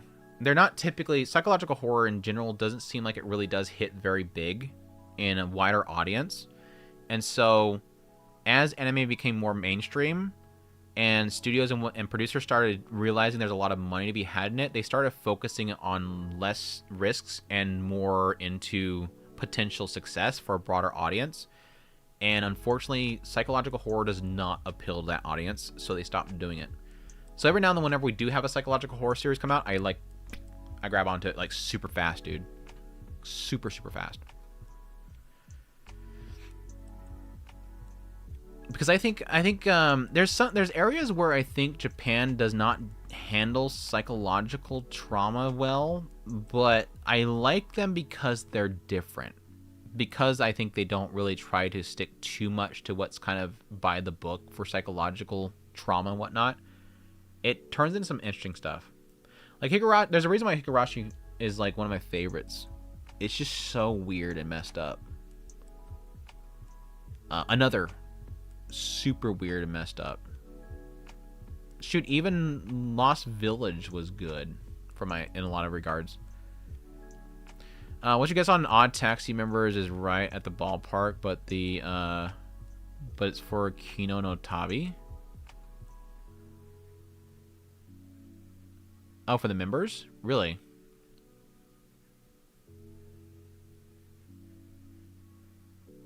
More anime about adults. There's a lot of anime about adults. There's a ton of anime about adults. MMA is good. Yeah, I like MMA. I don't know if it still holds up to today, but I really did enjoy back in the day. Blue Seed's really good as well. Blue Seed was another one that I rented and I really enjoyed back in the day. And more space adventures. Yeah, it seemed like space adventure kind of died away. Like that whole... It was a big trend for the longest time, and it kind of died away. Especially like late 80s. Well, even this 80s in general and bleeding into 90s was really big, and then it kind of just died away for like rom-coms. A lot of harem rom-coms started getting big. Then it went into like... I think it went into... At that point into... Isekai? Question mark? Or was it something before then? When you say Vampire Princess Miyu, it does get psychological horror. I would just see more just horror. I think it's just mostly horror, right? I love how psychological, it'd do good. Cat Soup was great. Another was really good. Yeah, The Umbrella. The Umbrella. The Umbrella. Three Eyes, love reading it, but it's a shame it sometimes lost track which arc order sometimes. Yeah. You ever read Dead Tube? I think I did. I want to say I did do Dead Tube. I don't remember how much I read of it, but I seem to remember it.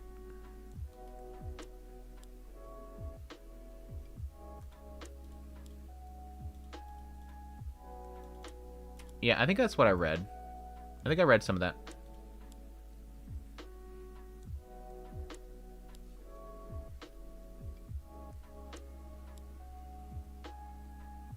Ted 2? No, Dead Tube. Dead Ted. Ted Dead.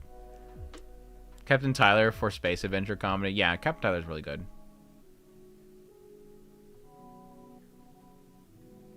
Very different from Outlaw Star, yeah. Outlaw Star is more like... Outlaw Star was more like episodic, like action adventure.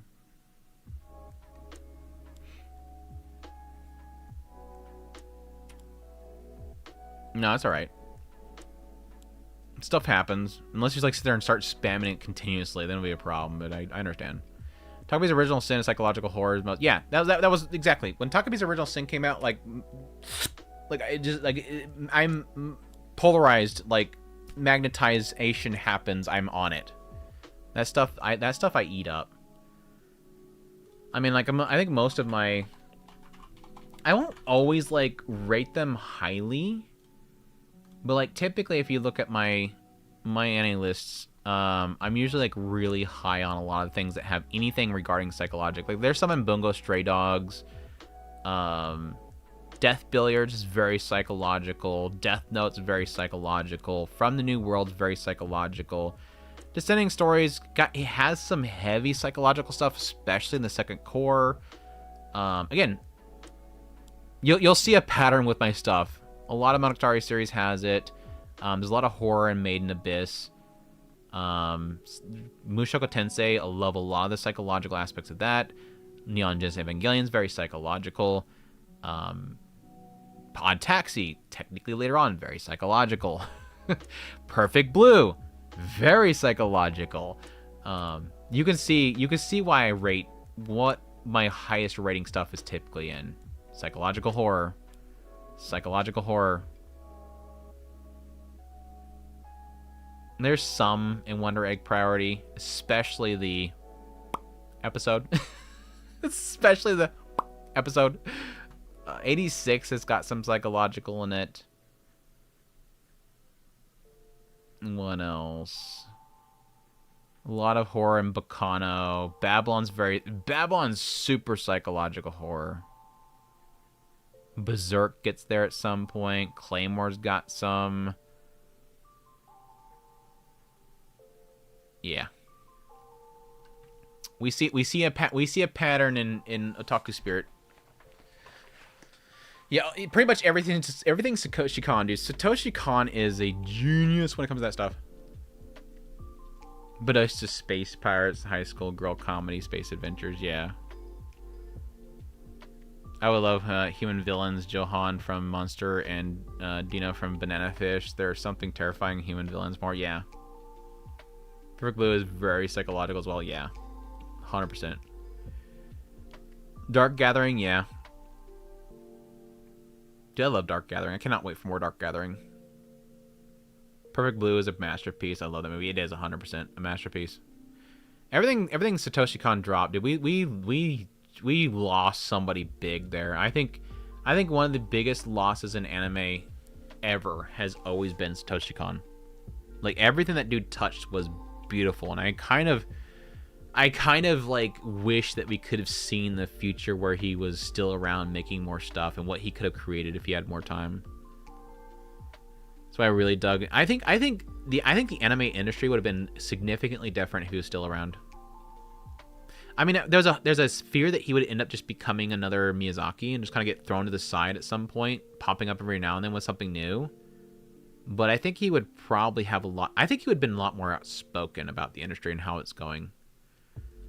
That's So I really dug Neon Genesis Evangelion because of all the deep psychological questions and asked. Yeah, because I was like, I always defended Shinji because I felt like while other people were saying he just whines all the time, it's like, dude, the dude's going through hell. He's going through absolute hell in that mecha. He feels everything that gets broken on that machine. It's a shame he passed away for his time. I used to watch all this stuff. Yeah. I still have some that I haven't watched yet just because I'm afraid of watching everything. I want to take my time. Andrew, would you be interested in doing a topic on a manga you'd like to see get anime adaptations? Would I be interested in doing a topic on it? I mean, I've discussed them before, but I don't think I really have too much more that I would like to see get adapted. Because for the longest time it was a Silent Voice, then a Silent Voice got a movie. I think there's still like a lot more they could have done with it if it wasn't a movie, but it's still fine. I think the movie was great in its own.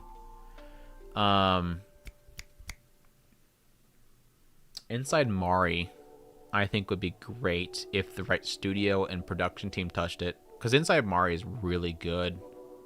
It needs some of the ending to be changed because unfortunately the author of it, which is the author of Flowers of Evil, he has a habit of dragging out his endings and not knowing when to finish them. But I think Inside Mari, if it was done by a group that would respect what it's doing, would be really interesting. It's a very dirty story, by the way. Inside Mari, do not read it unless you're okay with dirty stories, because it's a very thought-provoking story if you actually dig into it. It's unapologetically dirty, which that's what that author does. He does Flower of Evil. He does Happiness. Inside Mari. He's a very dirty writer.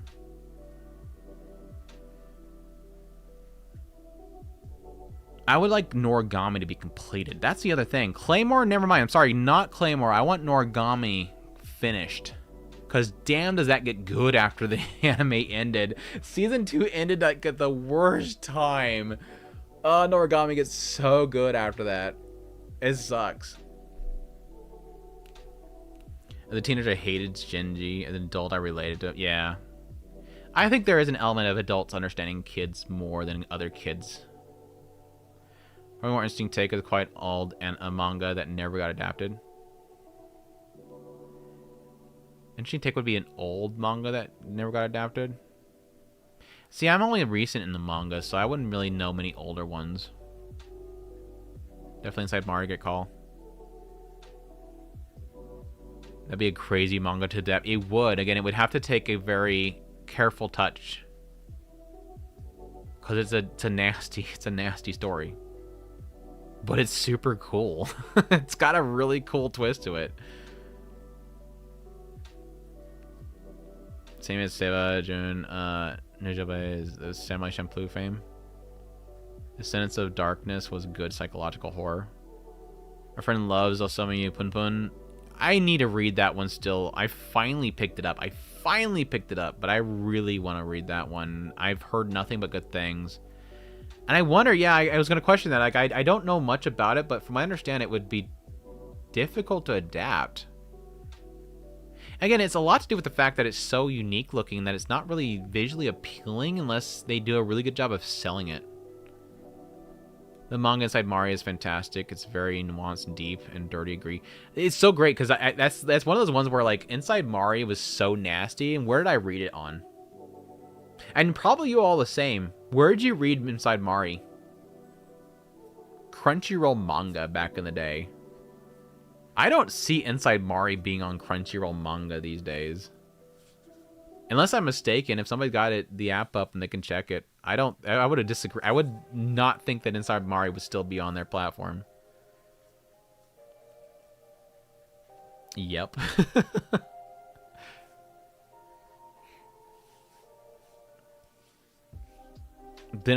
I missed it, dude. I'm so mad I missed it. You suck. I missed it. Like, it's completely unavailable now. I completely missed Inside Mari. I kick myself so bad that I missed that. I knew it was happening, too. I knew it was happening. Let me double check. Um,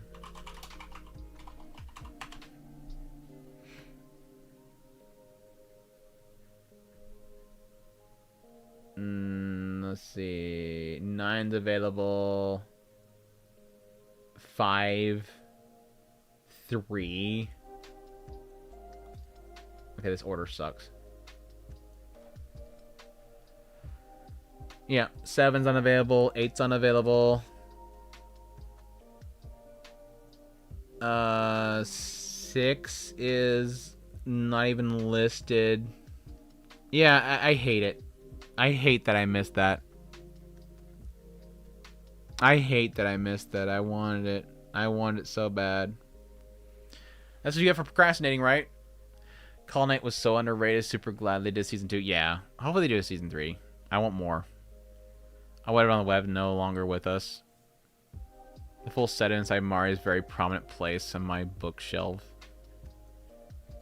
I'm happy for you. I'm happy for you. I probably just need to find it on eBay and see if somebody got upset of it. Hey, Chris, I have a PO box. I have a PO box. Thoughts on Glupner? Glipner? I don't know Glupner. I know Glipner. It was alright. Heme May. I told myself I was going to do a couple more, and it started like 30 minutes later. It's good chatting, guys. I like when there's a lot of chat going on. Let me find one more really good one that I can yap on about. Heme May was good. I wouldn't go out of my way on it. Blue Sea was okay as well. Yetaman Nights started really good and interesting, but didn't really pan out. I already talked about Kagewane. I think Kagewane is really good. Despite the fact that it's like very low budget, Kagewane is a good sign of really good use of suspense in anime that I think most times they don't do well with. But Kagewane is really good for suspense. Let's see. Gravitation. Show by Rock. Again, I wasn't a big fan of the second season of Show by Rock, but I really like season 1. Not a big on Gundam Build Drivers. Or Divers, rather. Animated Training is dumb. There. This is the last one we're going to talk about.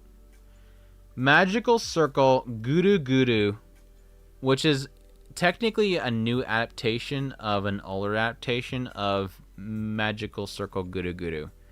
But the 2017 adaptation of Magical Circle Guru Guru is so freaking fun. One, because Konami Kohara as Kukuri is like 100% I love. But this is some of the funniest comedy that I have seen in a long time. Of like just goofy Japanese antics with fantasy spin to it. Story about the chosen one traveling with the mage Kukuri, and they just travel around, and the dumbest JRPG tropes happen. Fantasy JRPG tropes, basically, in a nutshell. The goofiest cast of characters, even though I absolutely hate this guy right here. I freaking hate this guy right here, like, so much. Kukuri's fantastic. Nikkei's fantastic. The rest of the cast is fantastic. Highly suggested. Again, as usual, comedy subjective, but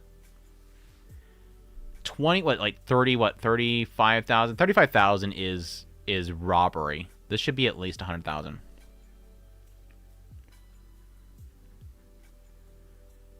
I hope they adapt Hollow Knight to completion. I might have the minority, but I love the ending. Oshina Ko was good from the start to the finish for me as well. Well, that's good to know.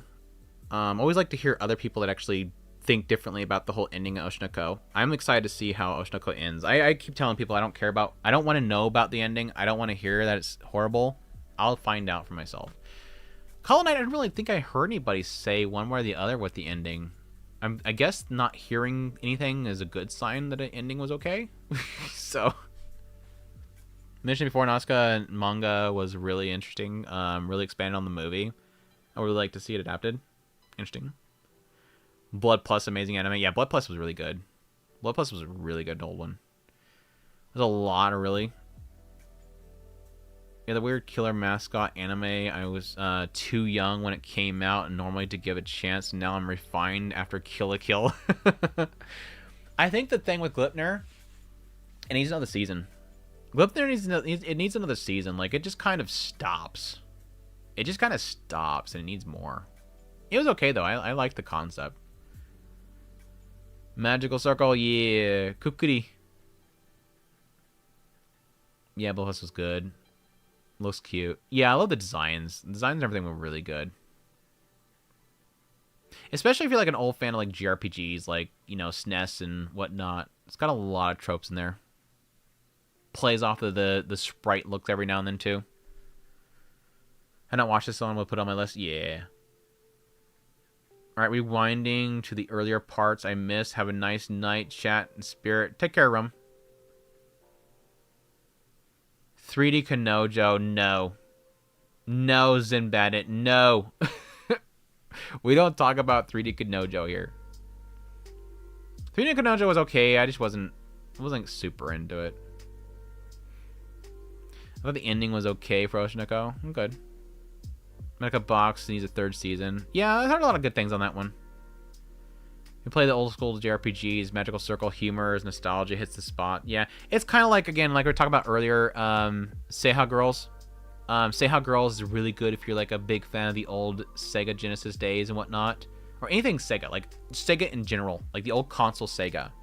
Seiha Girls is really good. And again, if you're a massive fan of Sega, specifically, especially getting into like Sega Saturn era, Uncle from Another World is super good because that guy is like a massive like Sega fan. Like he gets knocked into a coma where he gets isekai'd. He gets knocked into a coma right when like Sega Saturn was taking off. To give you a hint, he finds out once he's awake that I think it was Guardian Heroes didn't win an award, and I was like, hell yeah, because Guardian Heroes is like the best game on Sega Saturn. It was so funny because here recently I was watching Maximilian do it, and they were doing a top 10 list for Sega Saturn, and they didn't even put Guardian Heroes on the list, and I had to laugh because the entire time the chat kept saying, "Where's Guardian Heroes?"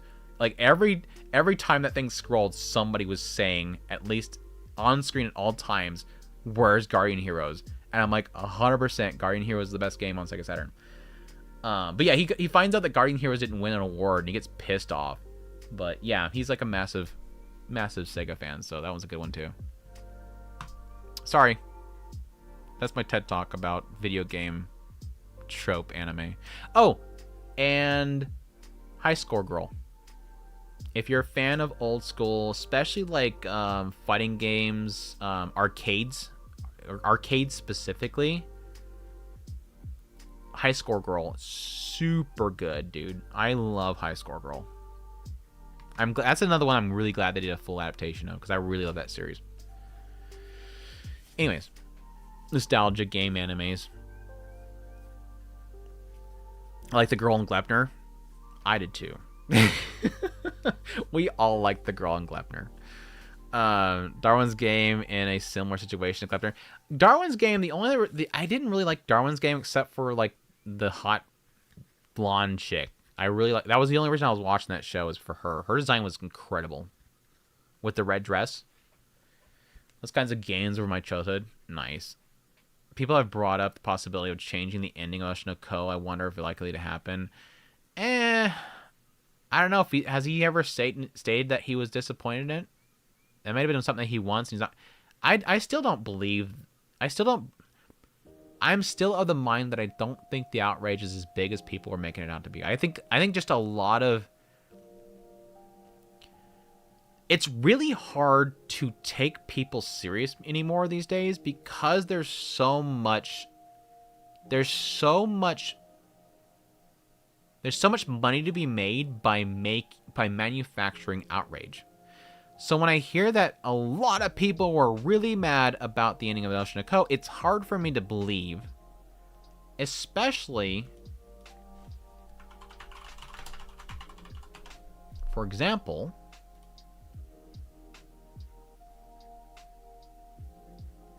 Where's it at? Bear with me. Especially when I can come in here and their ratings don't show it. Everybody said that it was really horrible ending, but I don't see it. So when I see that everybody hated it, people are burning the manga, they're so mad, I go, is it really bad?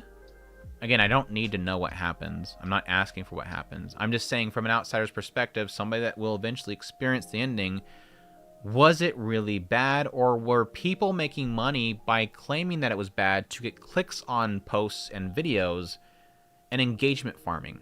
It's so hard to know what's real anymore because people make so much money by acting like things are bigger than they actually are. Manufactured outrage is, you can make a killing manufacturing outrage. We legit just have a conversation earlier this. I think every single week when we do live streams, I talk about this because there's always something that happens every week that I don't do a video on, that I consider making a video on, just to correct the record. Every single week, there's at least one situation where people manufacture outrage for something that's fake. This week, again, we had the whole situation with Crunchyroll. Because there was a report in Japan for the subsidiary for Crunchyroll having low earnings, everybody manufactured the outrage that Crunchyroll themselves is losing money. Is it the same for this? I don't know. Again, like I said, when I get to it and I watch it and it gets to the ending, I might even read it to the ending just to find out. I don't know if it's really that bad. I'm mad, dude. Twitter told me to be mad. I'm sad how profitable algorithms are. Yes. 100%, Curry. And it's 100% worse for me, and it's bad for everybody in their different ways. It's bad for, I think, the minds of society because we're always told what to be afraid of. Because the algorithm gives us what scares us. YouTube creators make a lot of money by telling you what to be afraid of. Because if you were to look at my feed and I make a video for today, say, okay, you're looking at YouTube feed. Maybe you search anime and your YouTube feed brings up a bunch of videos for what's currently being posted today. You'll see my video that says, let's see, I think I have a recent news. Let's bring up my YouTube feed. Let's just bring up my YouTube. I'm trying to think of an example here because I want to think of a really good example here.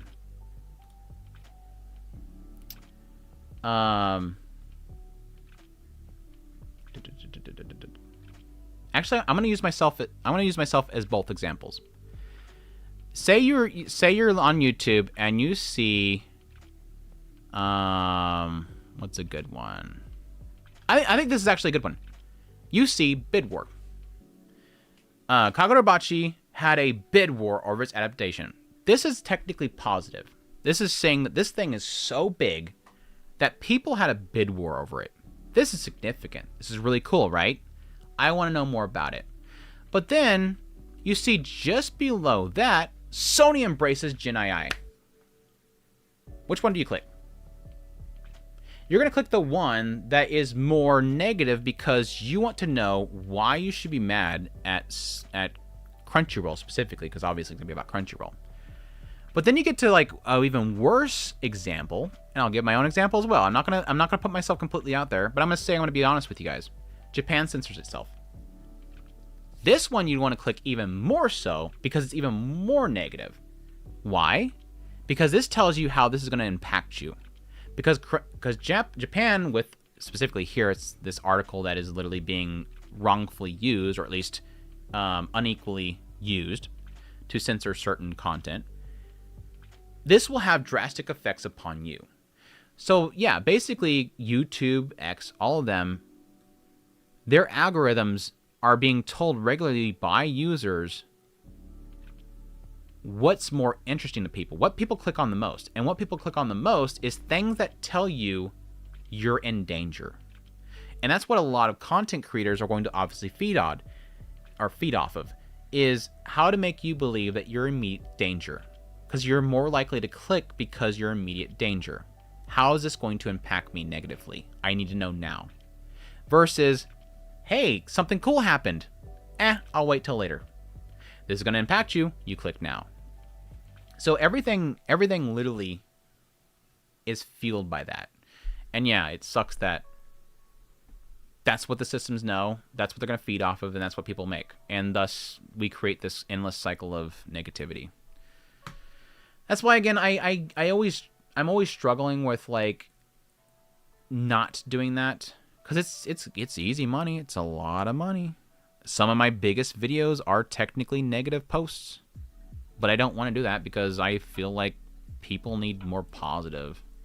That's why a lot of the time I kind of get stuck on a cycle of just covering shows. It's just fun to talk about shows. Hey guys, what's up? You remember when we used to talk about anime shows? Let's talk about ReZero. What happened in ReZero? Let's talk about what happened in ReZero. Hey, you want some new shows to watch? That's kind of where I'm at. I think we have plenty of people to tell you what to be afraid of.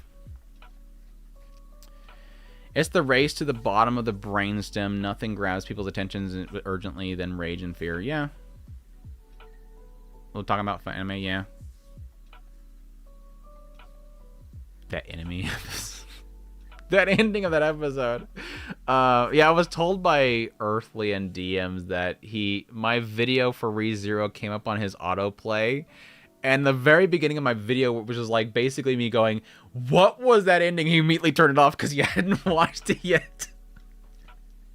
I'm glad that I try not to immediately say what happens in an episode right off the bat when I open up a video, for cases where like autoplay plays it in case somebody hasn't watched the episode yet. So you have some time to go, he's talking about a show I haven't watched yet.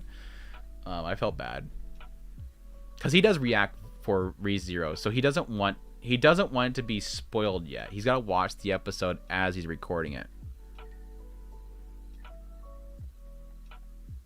I love talking about anime. I love that. I think, again, I don't really want like massive growth on the channel. I love just having a group of people that just want to talk about anime and have fun.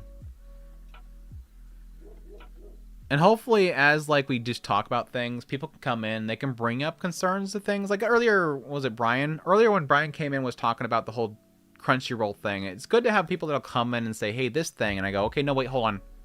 Let's set this record straight. So hopefully, at least people here aren't going to be misunderstanding things. I don't want people that are in this community to be misled on things. Again, not that I care about Crunchyroll. They can lose all the money they want. I don't care. I don't want people to be misinformed. Even my own content, I sit there and scrutinize my own crap. Like, dude, I spend like I spend so much time like, did I get this right? Did I get this right? Did I get this right? This right? It sucks. Just because I don't want to feed a lot of that misinformation. Not to pat myself on the back. It's just like it's legit a paranoia that I have, and it sucks. It's crippling sometimes. I watched an anime. I'm watching your channel for years precisely because you don't drama farm and rage bait. Every now and then I make a video that's negative and you're like, oh, damn, he's going to do it now. I've had times where that happens. Like, I finally cover something negative and somebody goes, no, don't do that. Don't become that. I'm like, I just want to talk about this. I have something to say about it. I'm not becoming a drama farmer. I mean, there's a lot of big stuff happening recently, too. Like, some of the bigger content creators having their own problems. Like, I can't get involved with this stuff. Andrew jump scare. It was a jump scare for him. I have no idea why I keep double posting. It's alright. Don't worry about it. I've had times where the post doesn't seem like it goes through or something like that. My current favorite ReZero Season 4 and Agent of the 4th Season. I really want to get back to covering Agents of the 4th Season. This is hard to get... It's hard to get caught up and have the day to do that.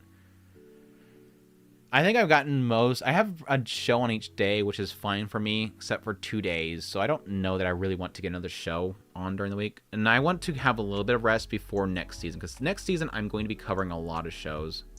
So I do need to not overburden myself now. Spoiler much.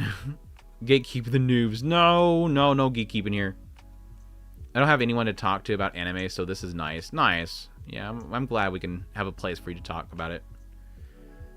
I'm sorry I don't live more often.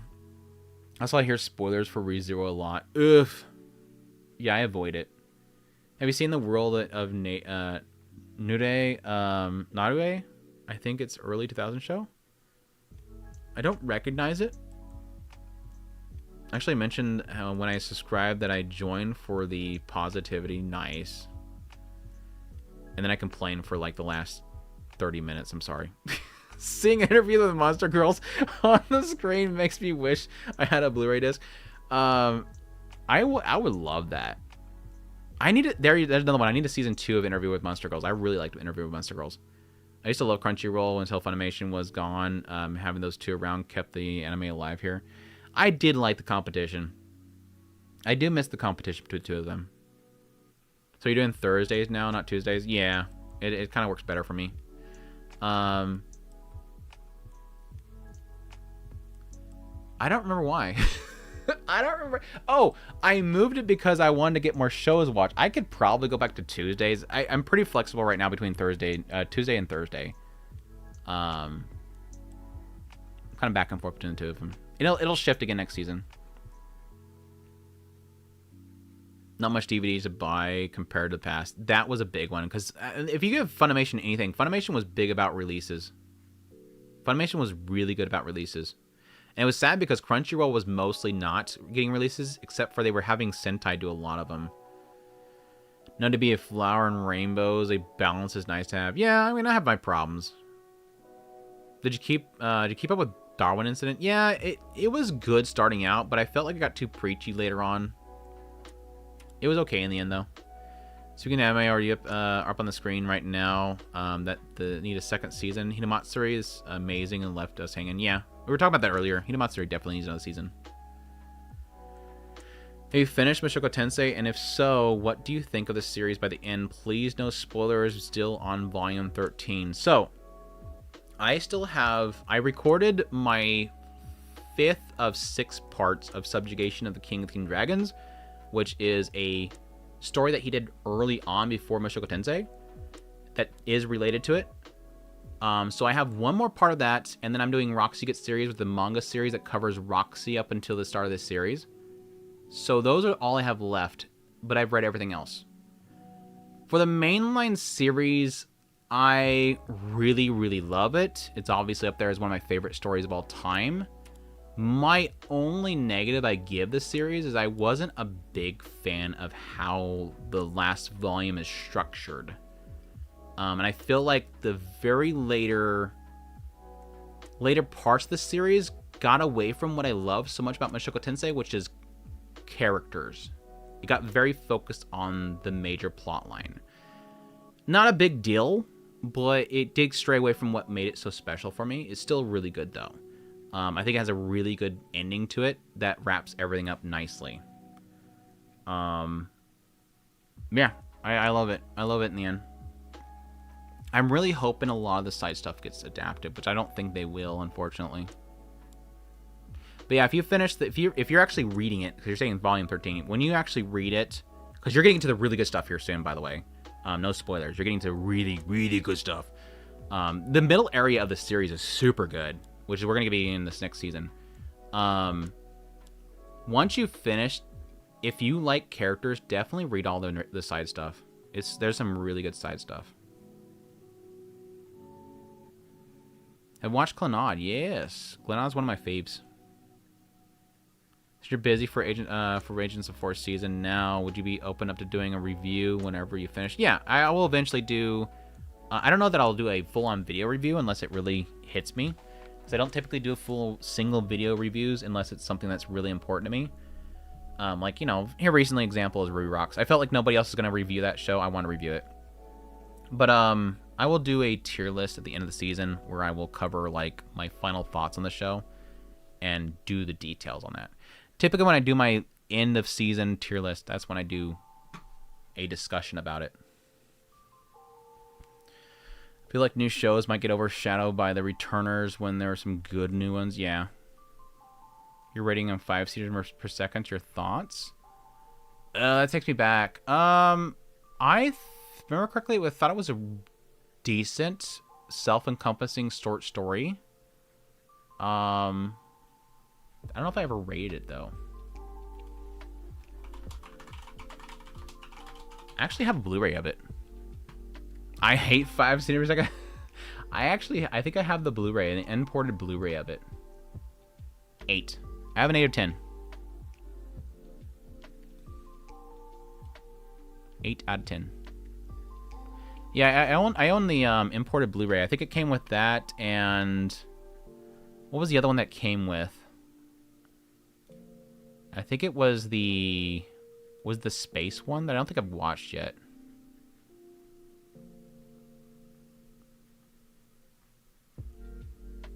I hate Inferno Cop, by the way.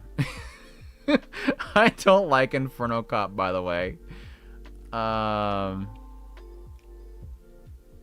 Was it this one that came with it? I don't remember. Or was it she and her cat? Well, anyways.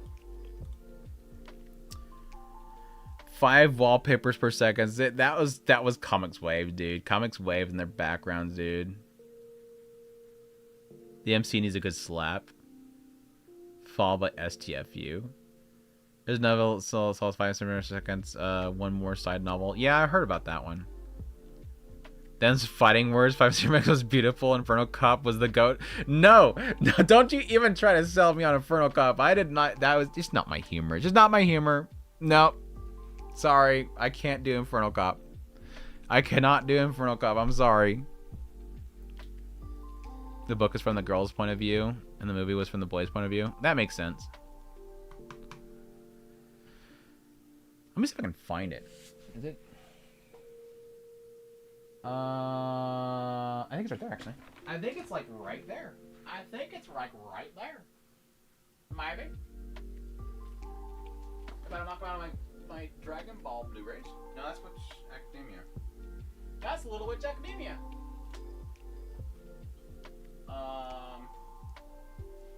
Shit.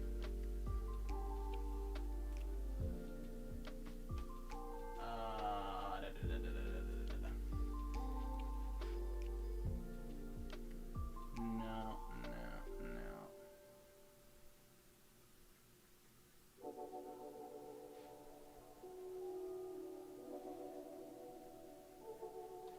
Is it down? No, I'm sorry. Azunya.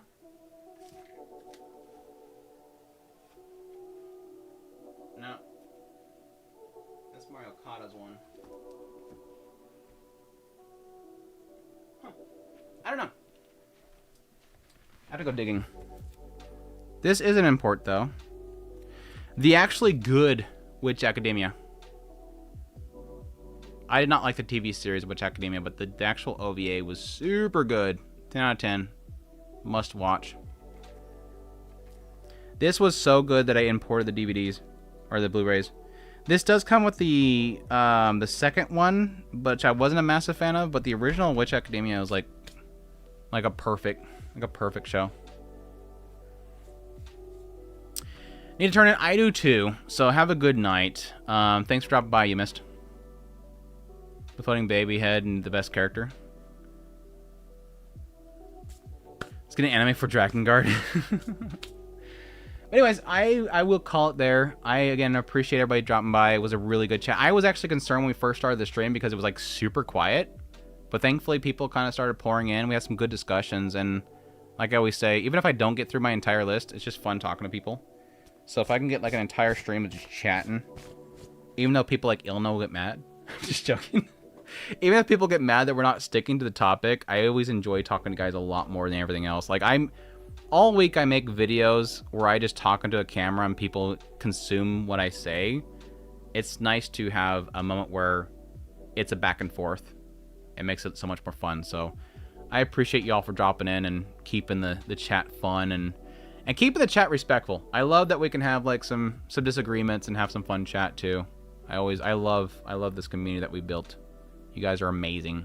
But anyways, again, thank you to Eric for the super chat. I really appreciate it. And oh my gosh, I already forgotten because it's not on my list anymore. Somebody gave me a 28 or 20 23 months. And for some reason, it's not my list to remember. I'll have to look it up later because I feel bad now. What will the next video be? It's going to be tomorrow, which will be Tensura. And then we'll be back, hopefully, tomorrow night. We'll be back on Twitch, twitch.tv/Otaku Spirit. We'll be over there for the Anime Awards, which will be extremely disappointed. And then possibly Saturday morning, hopefully sometime Saturday, I'll get the VOD up there for everybody else that didn't want to hang around for late night Japan time to do the award ceremony. But anyways, again, thank you guys. Y'all have a great week. If you don't see me again, y'all take care.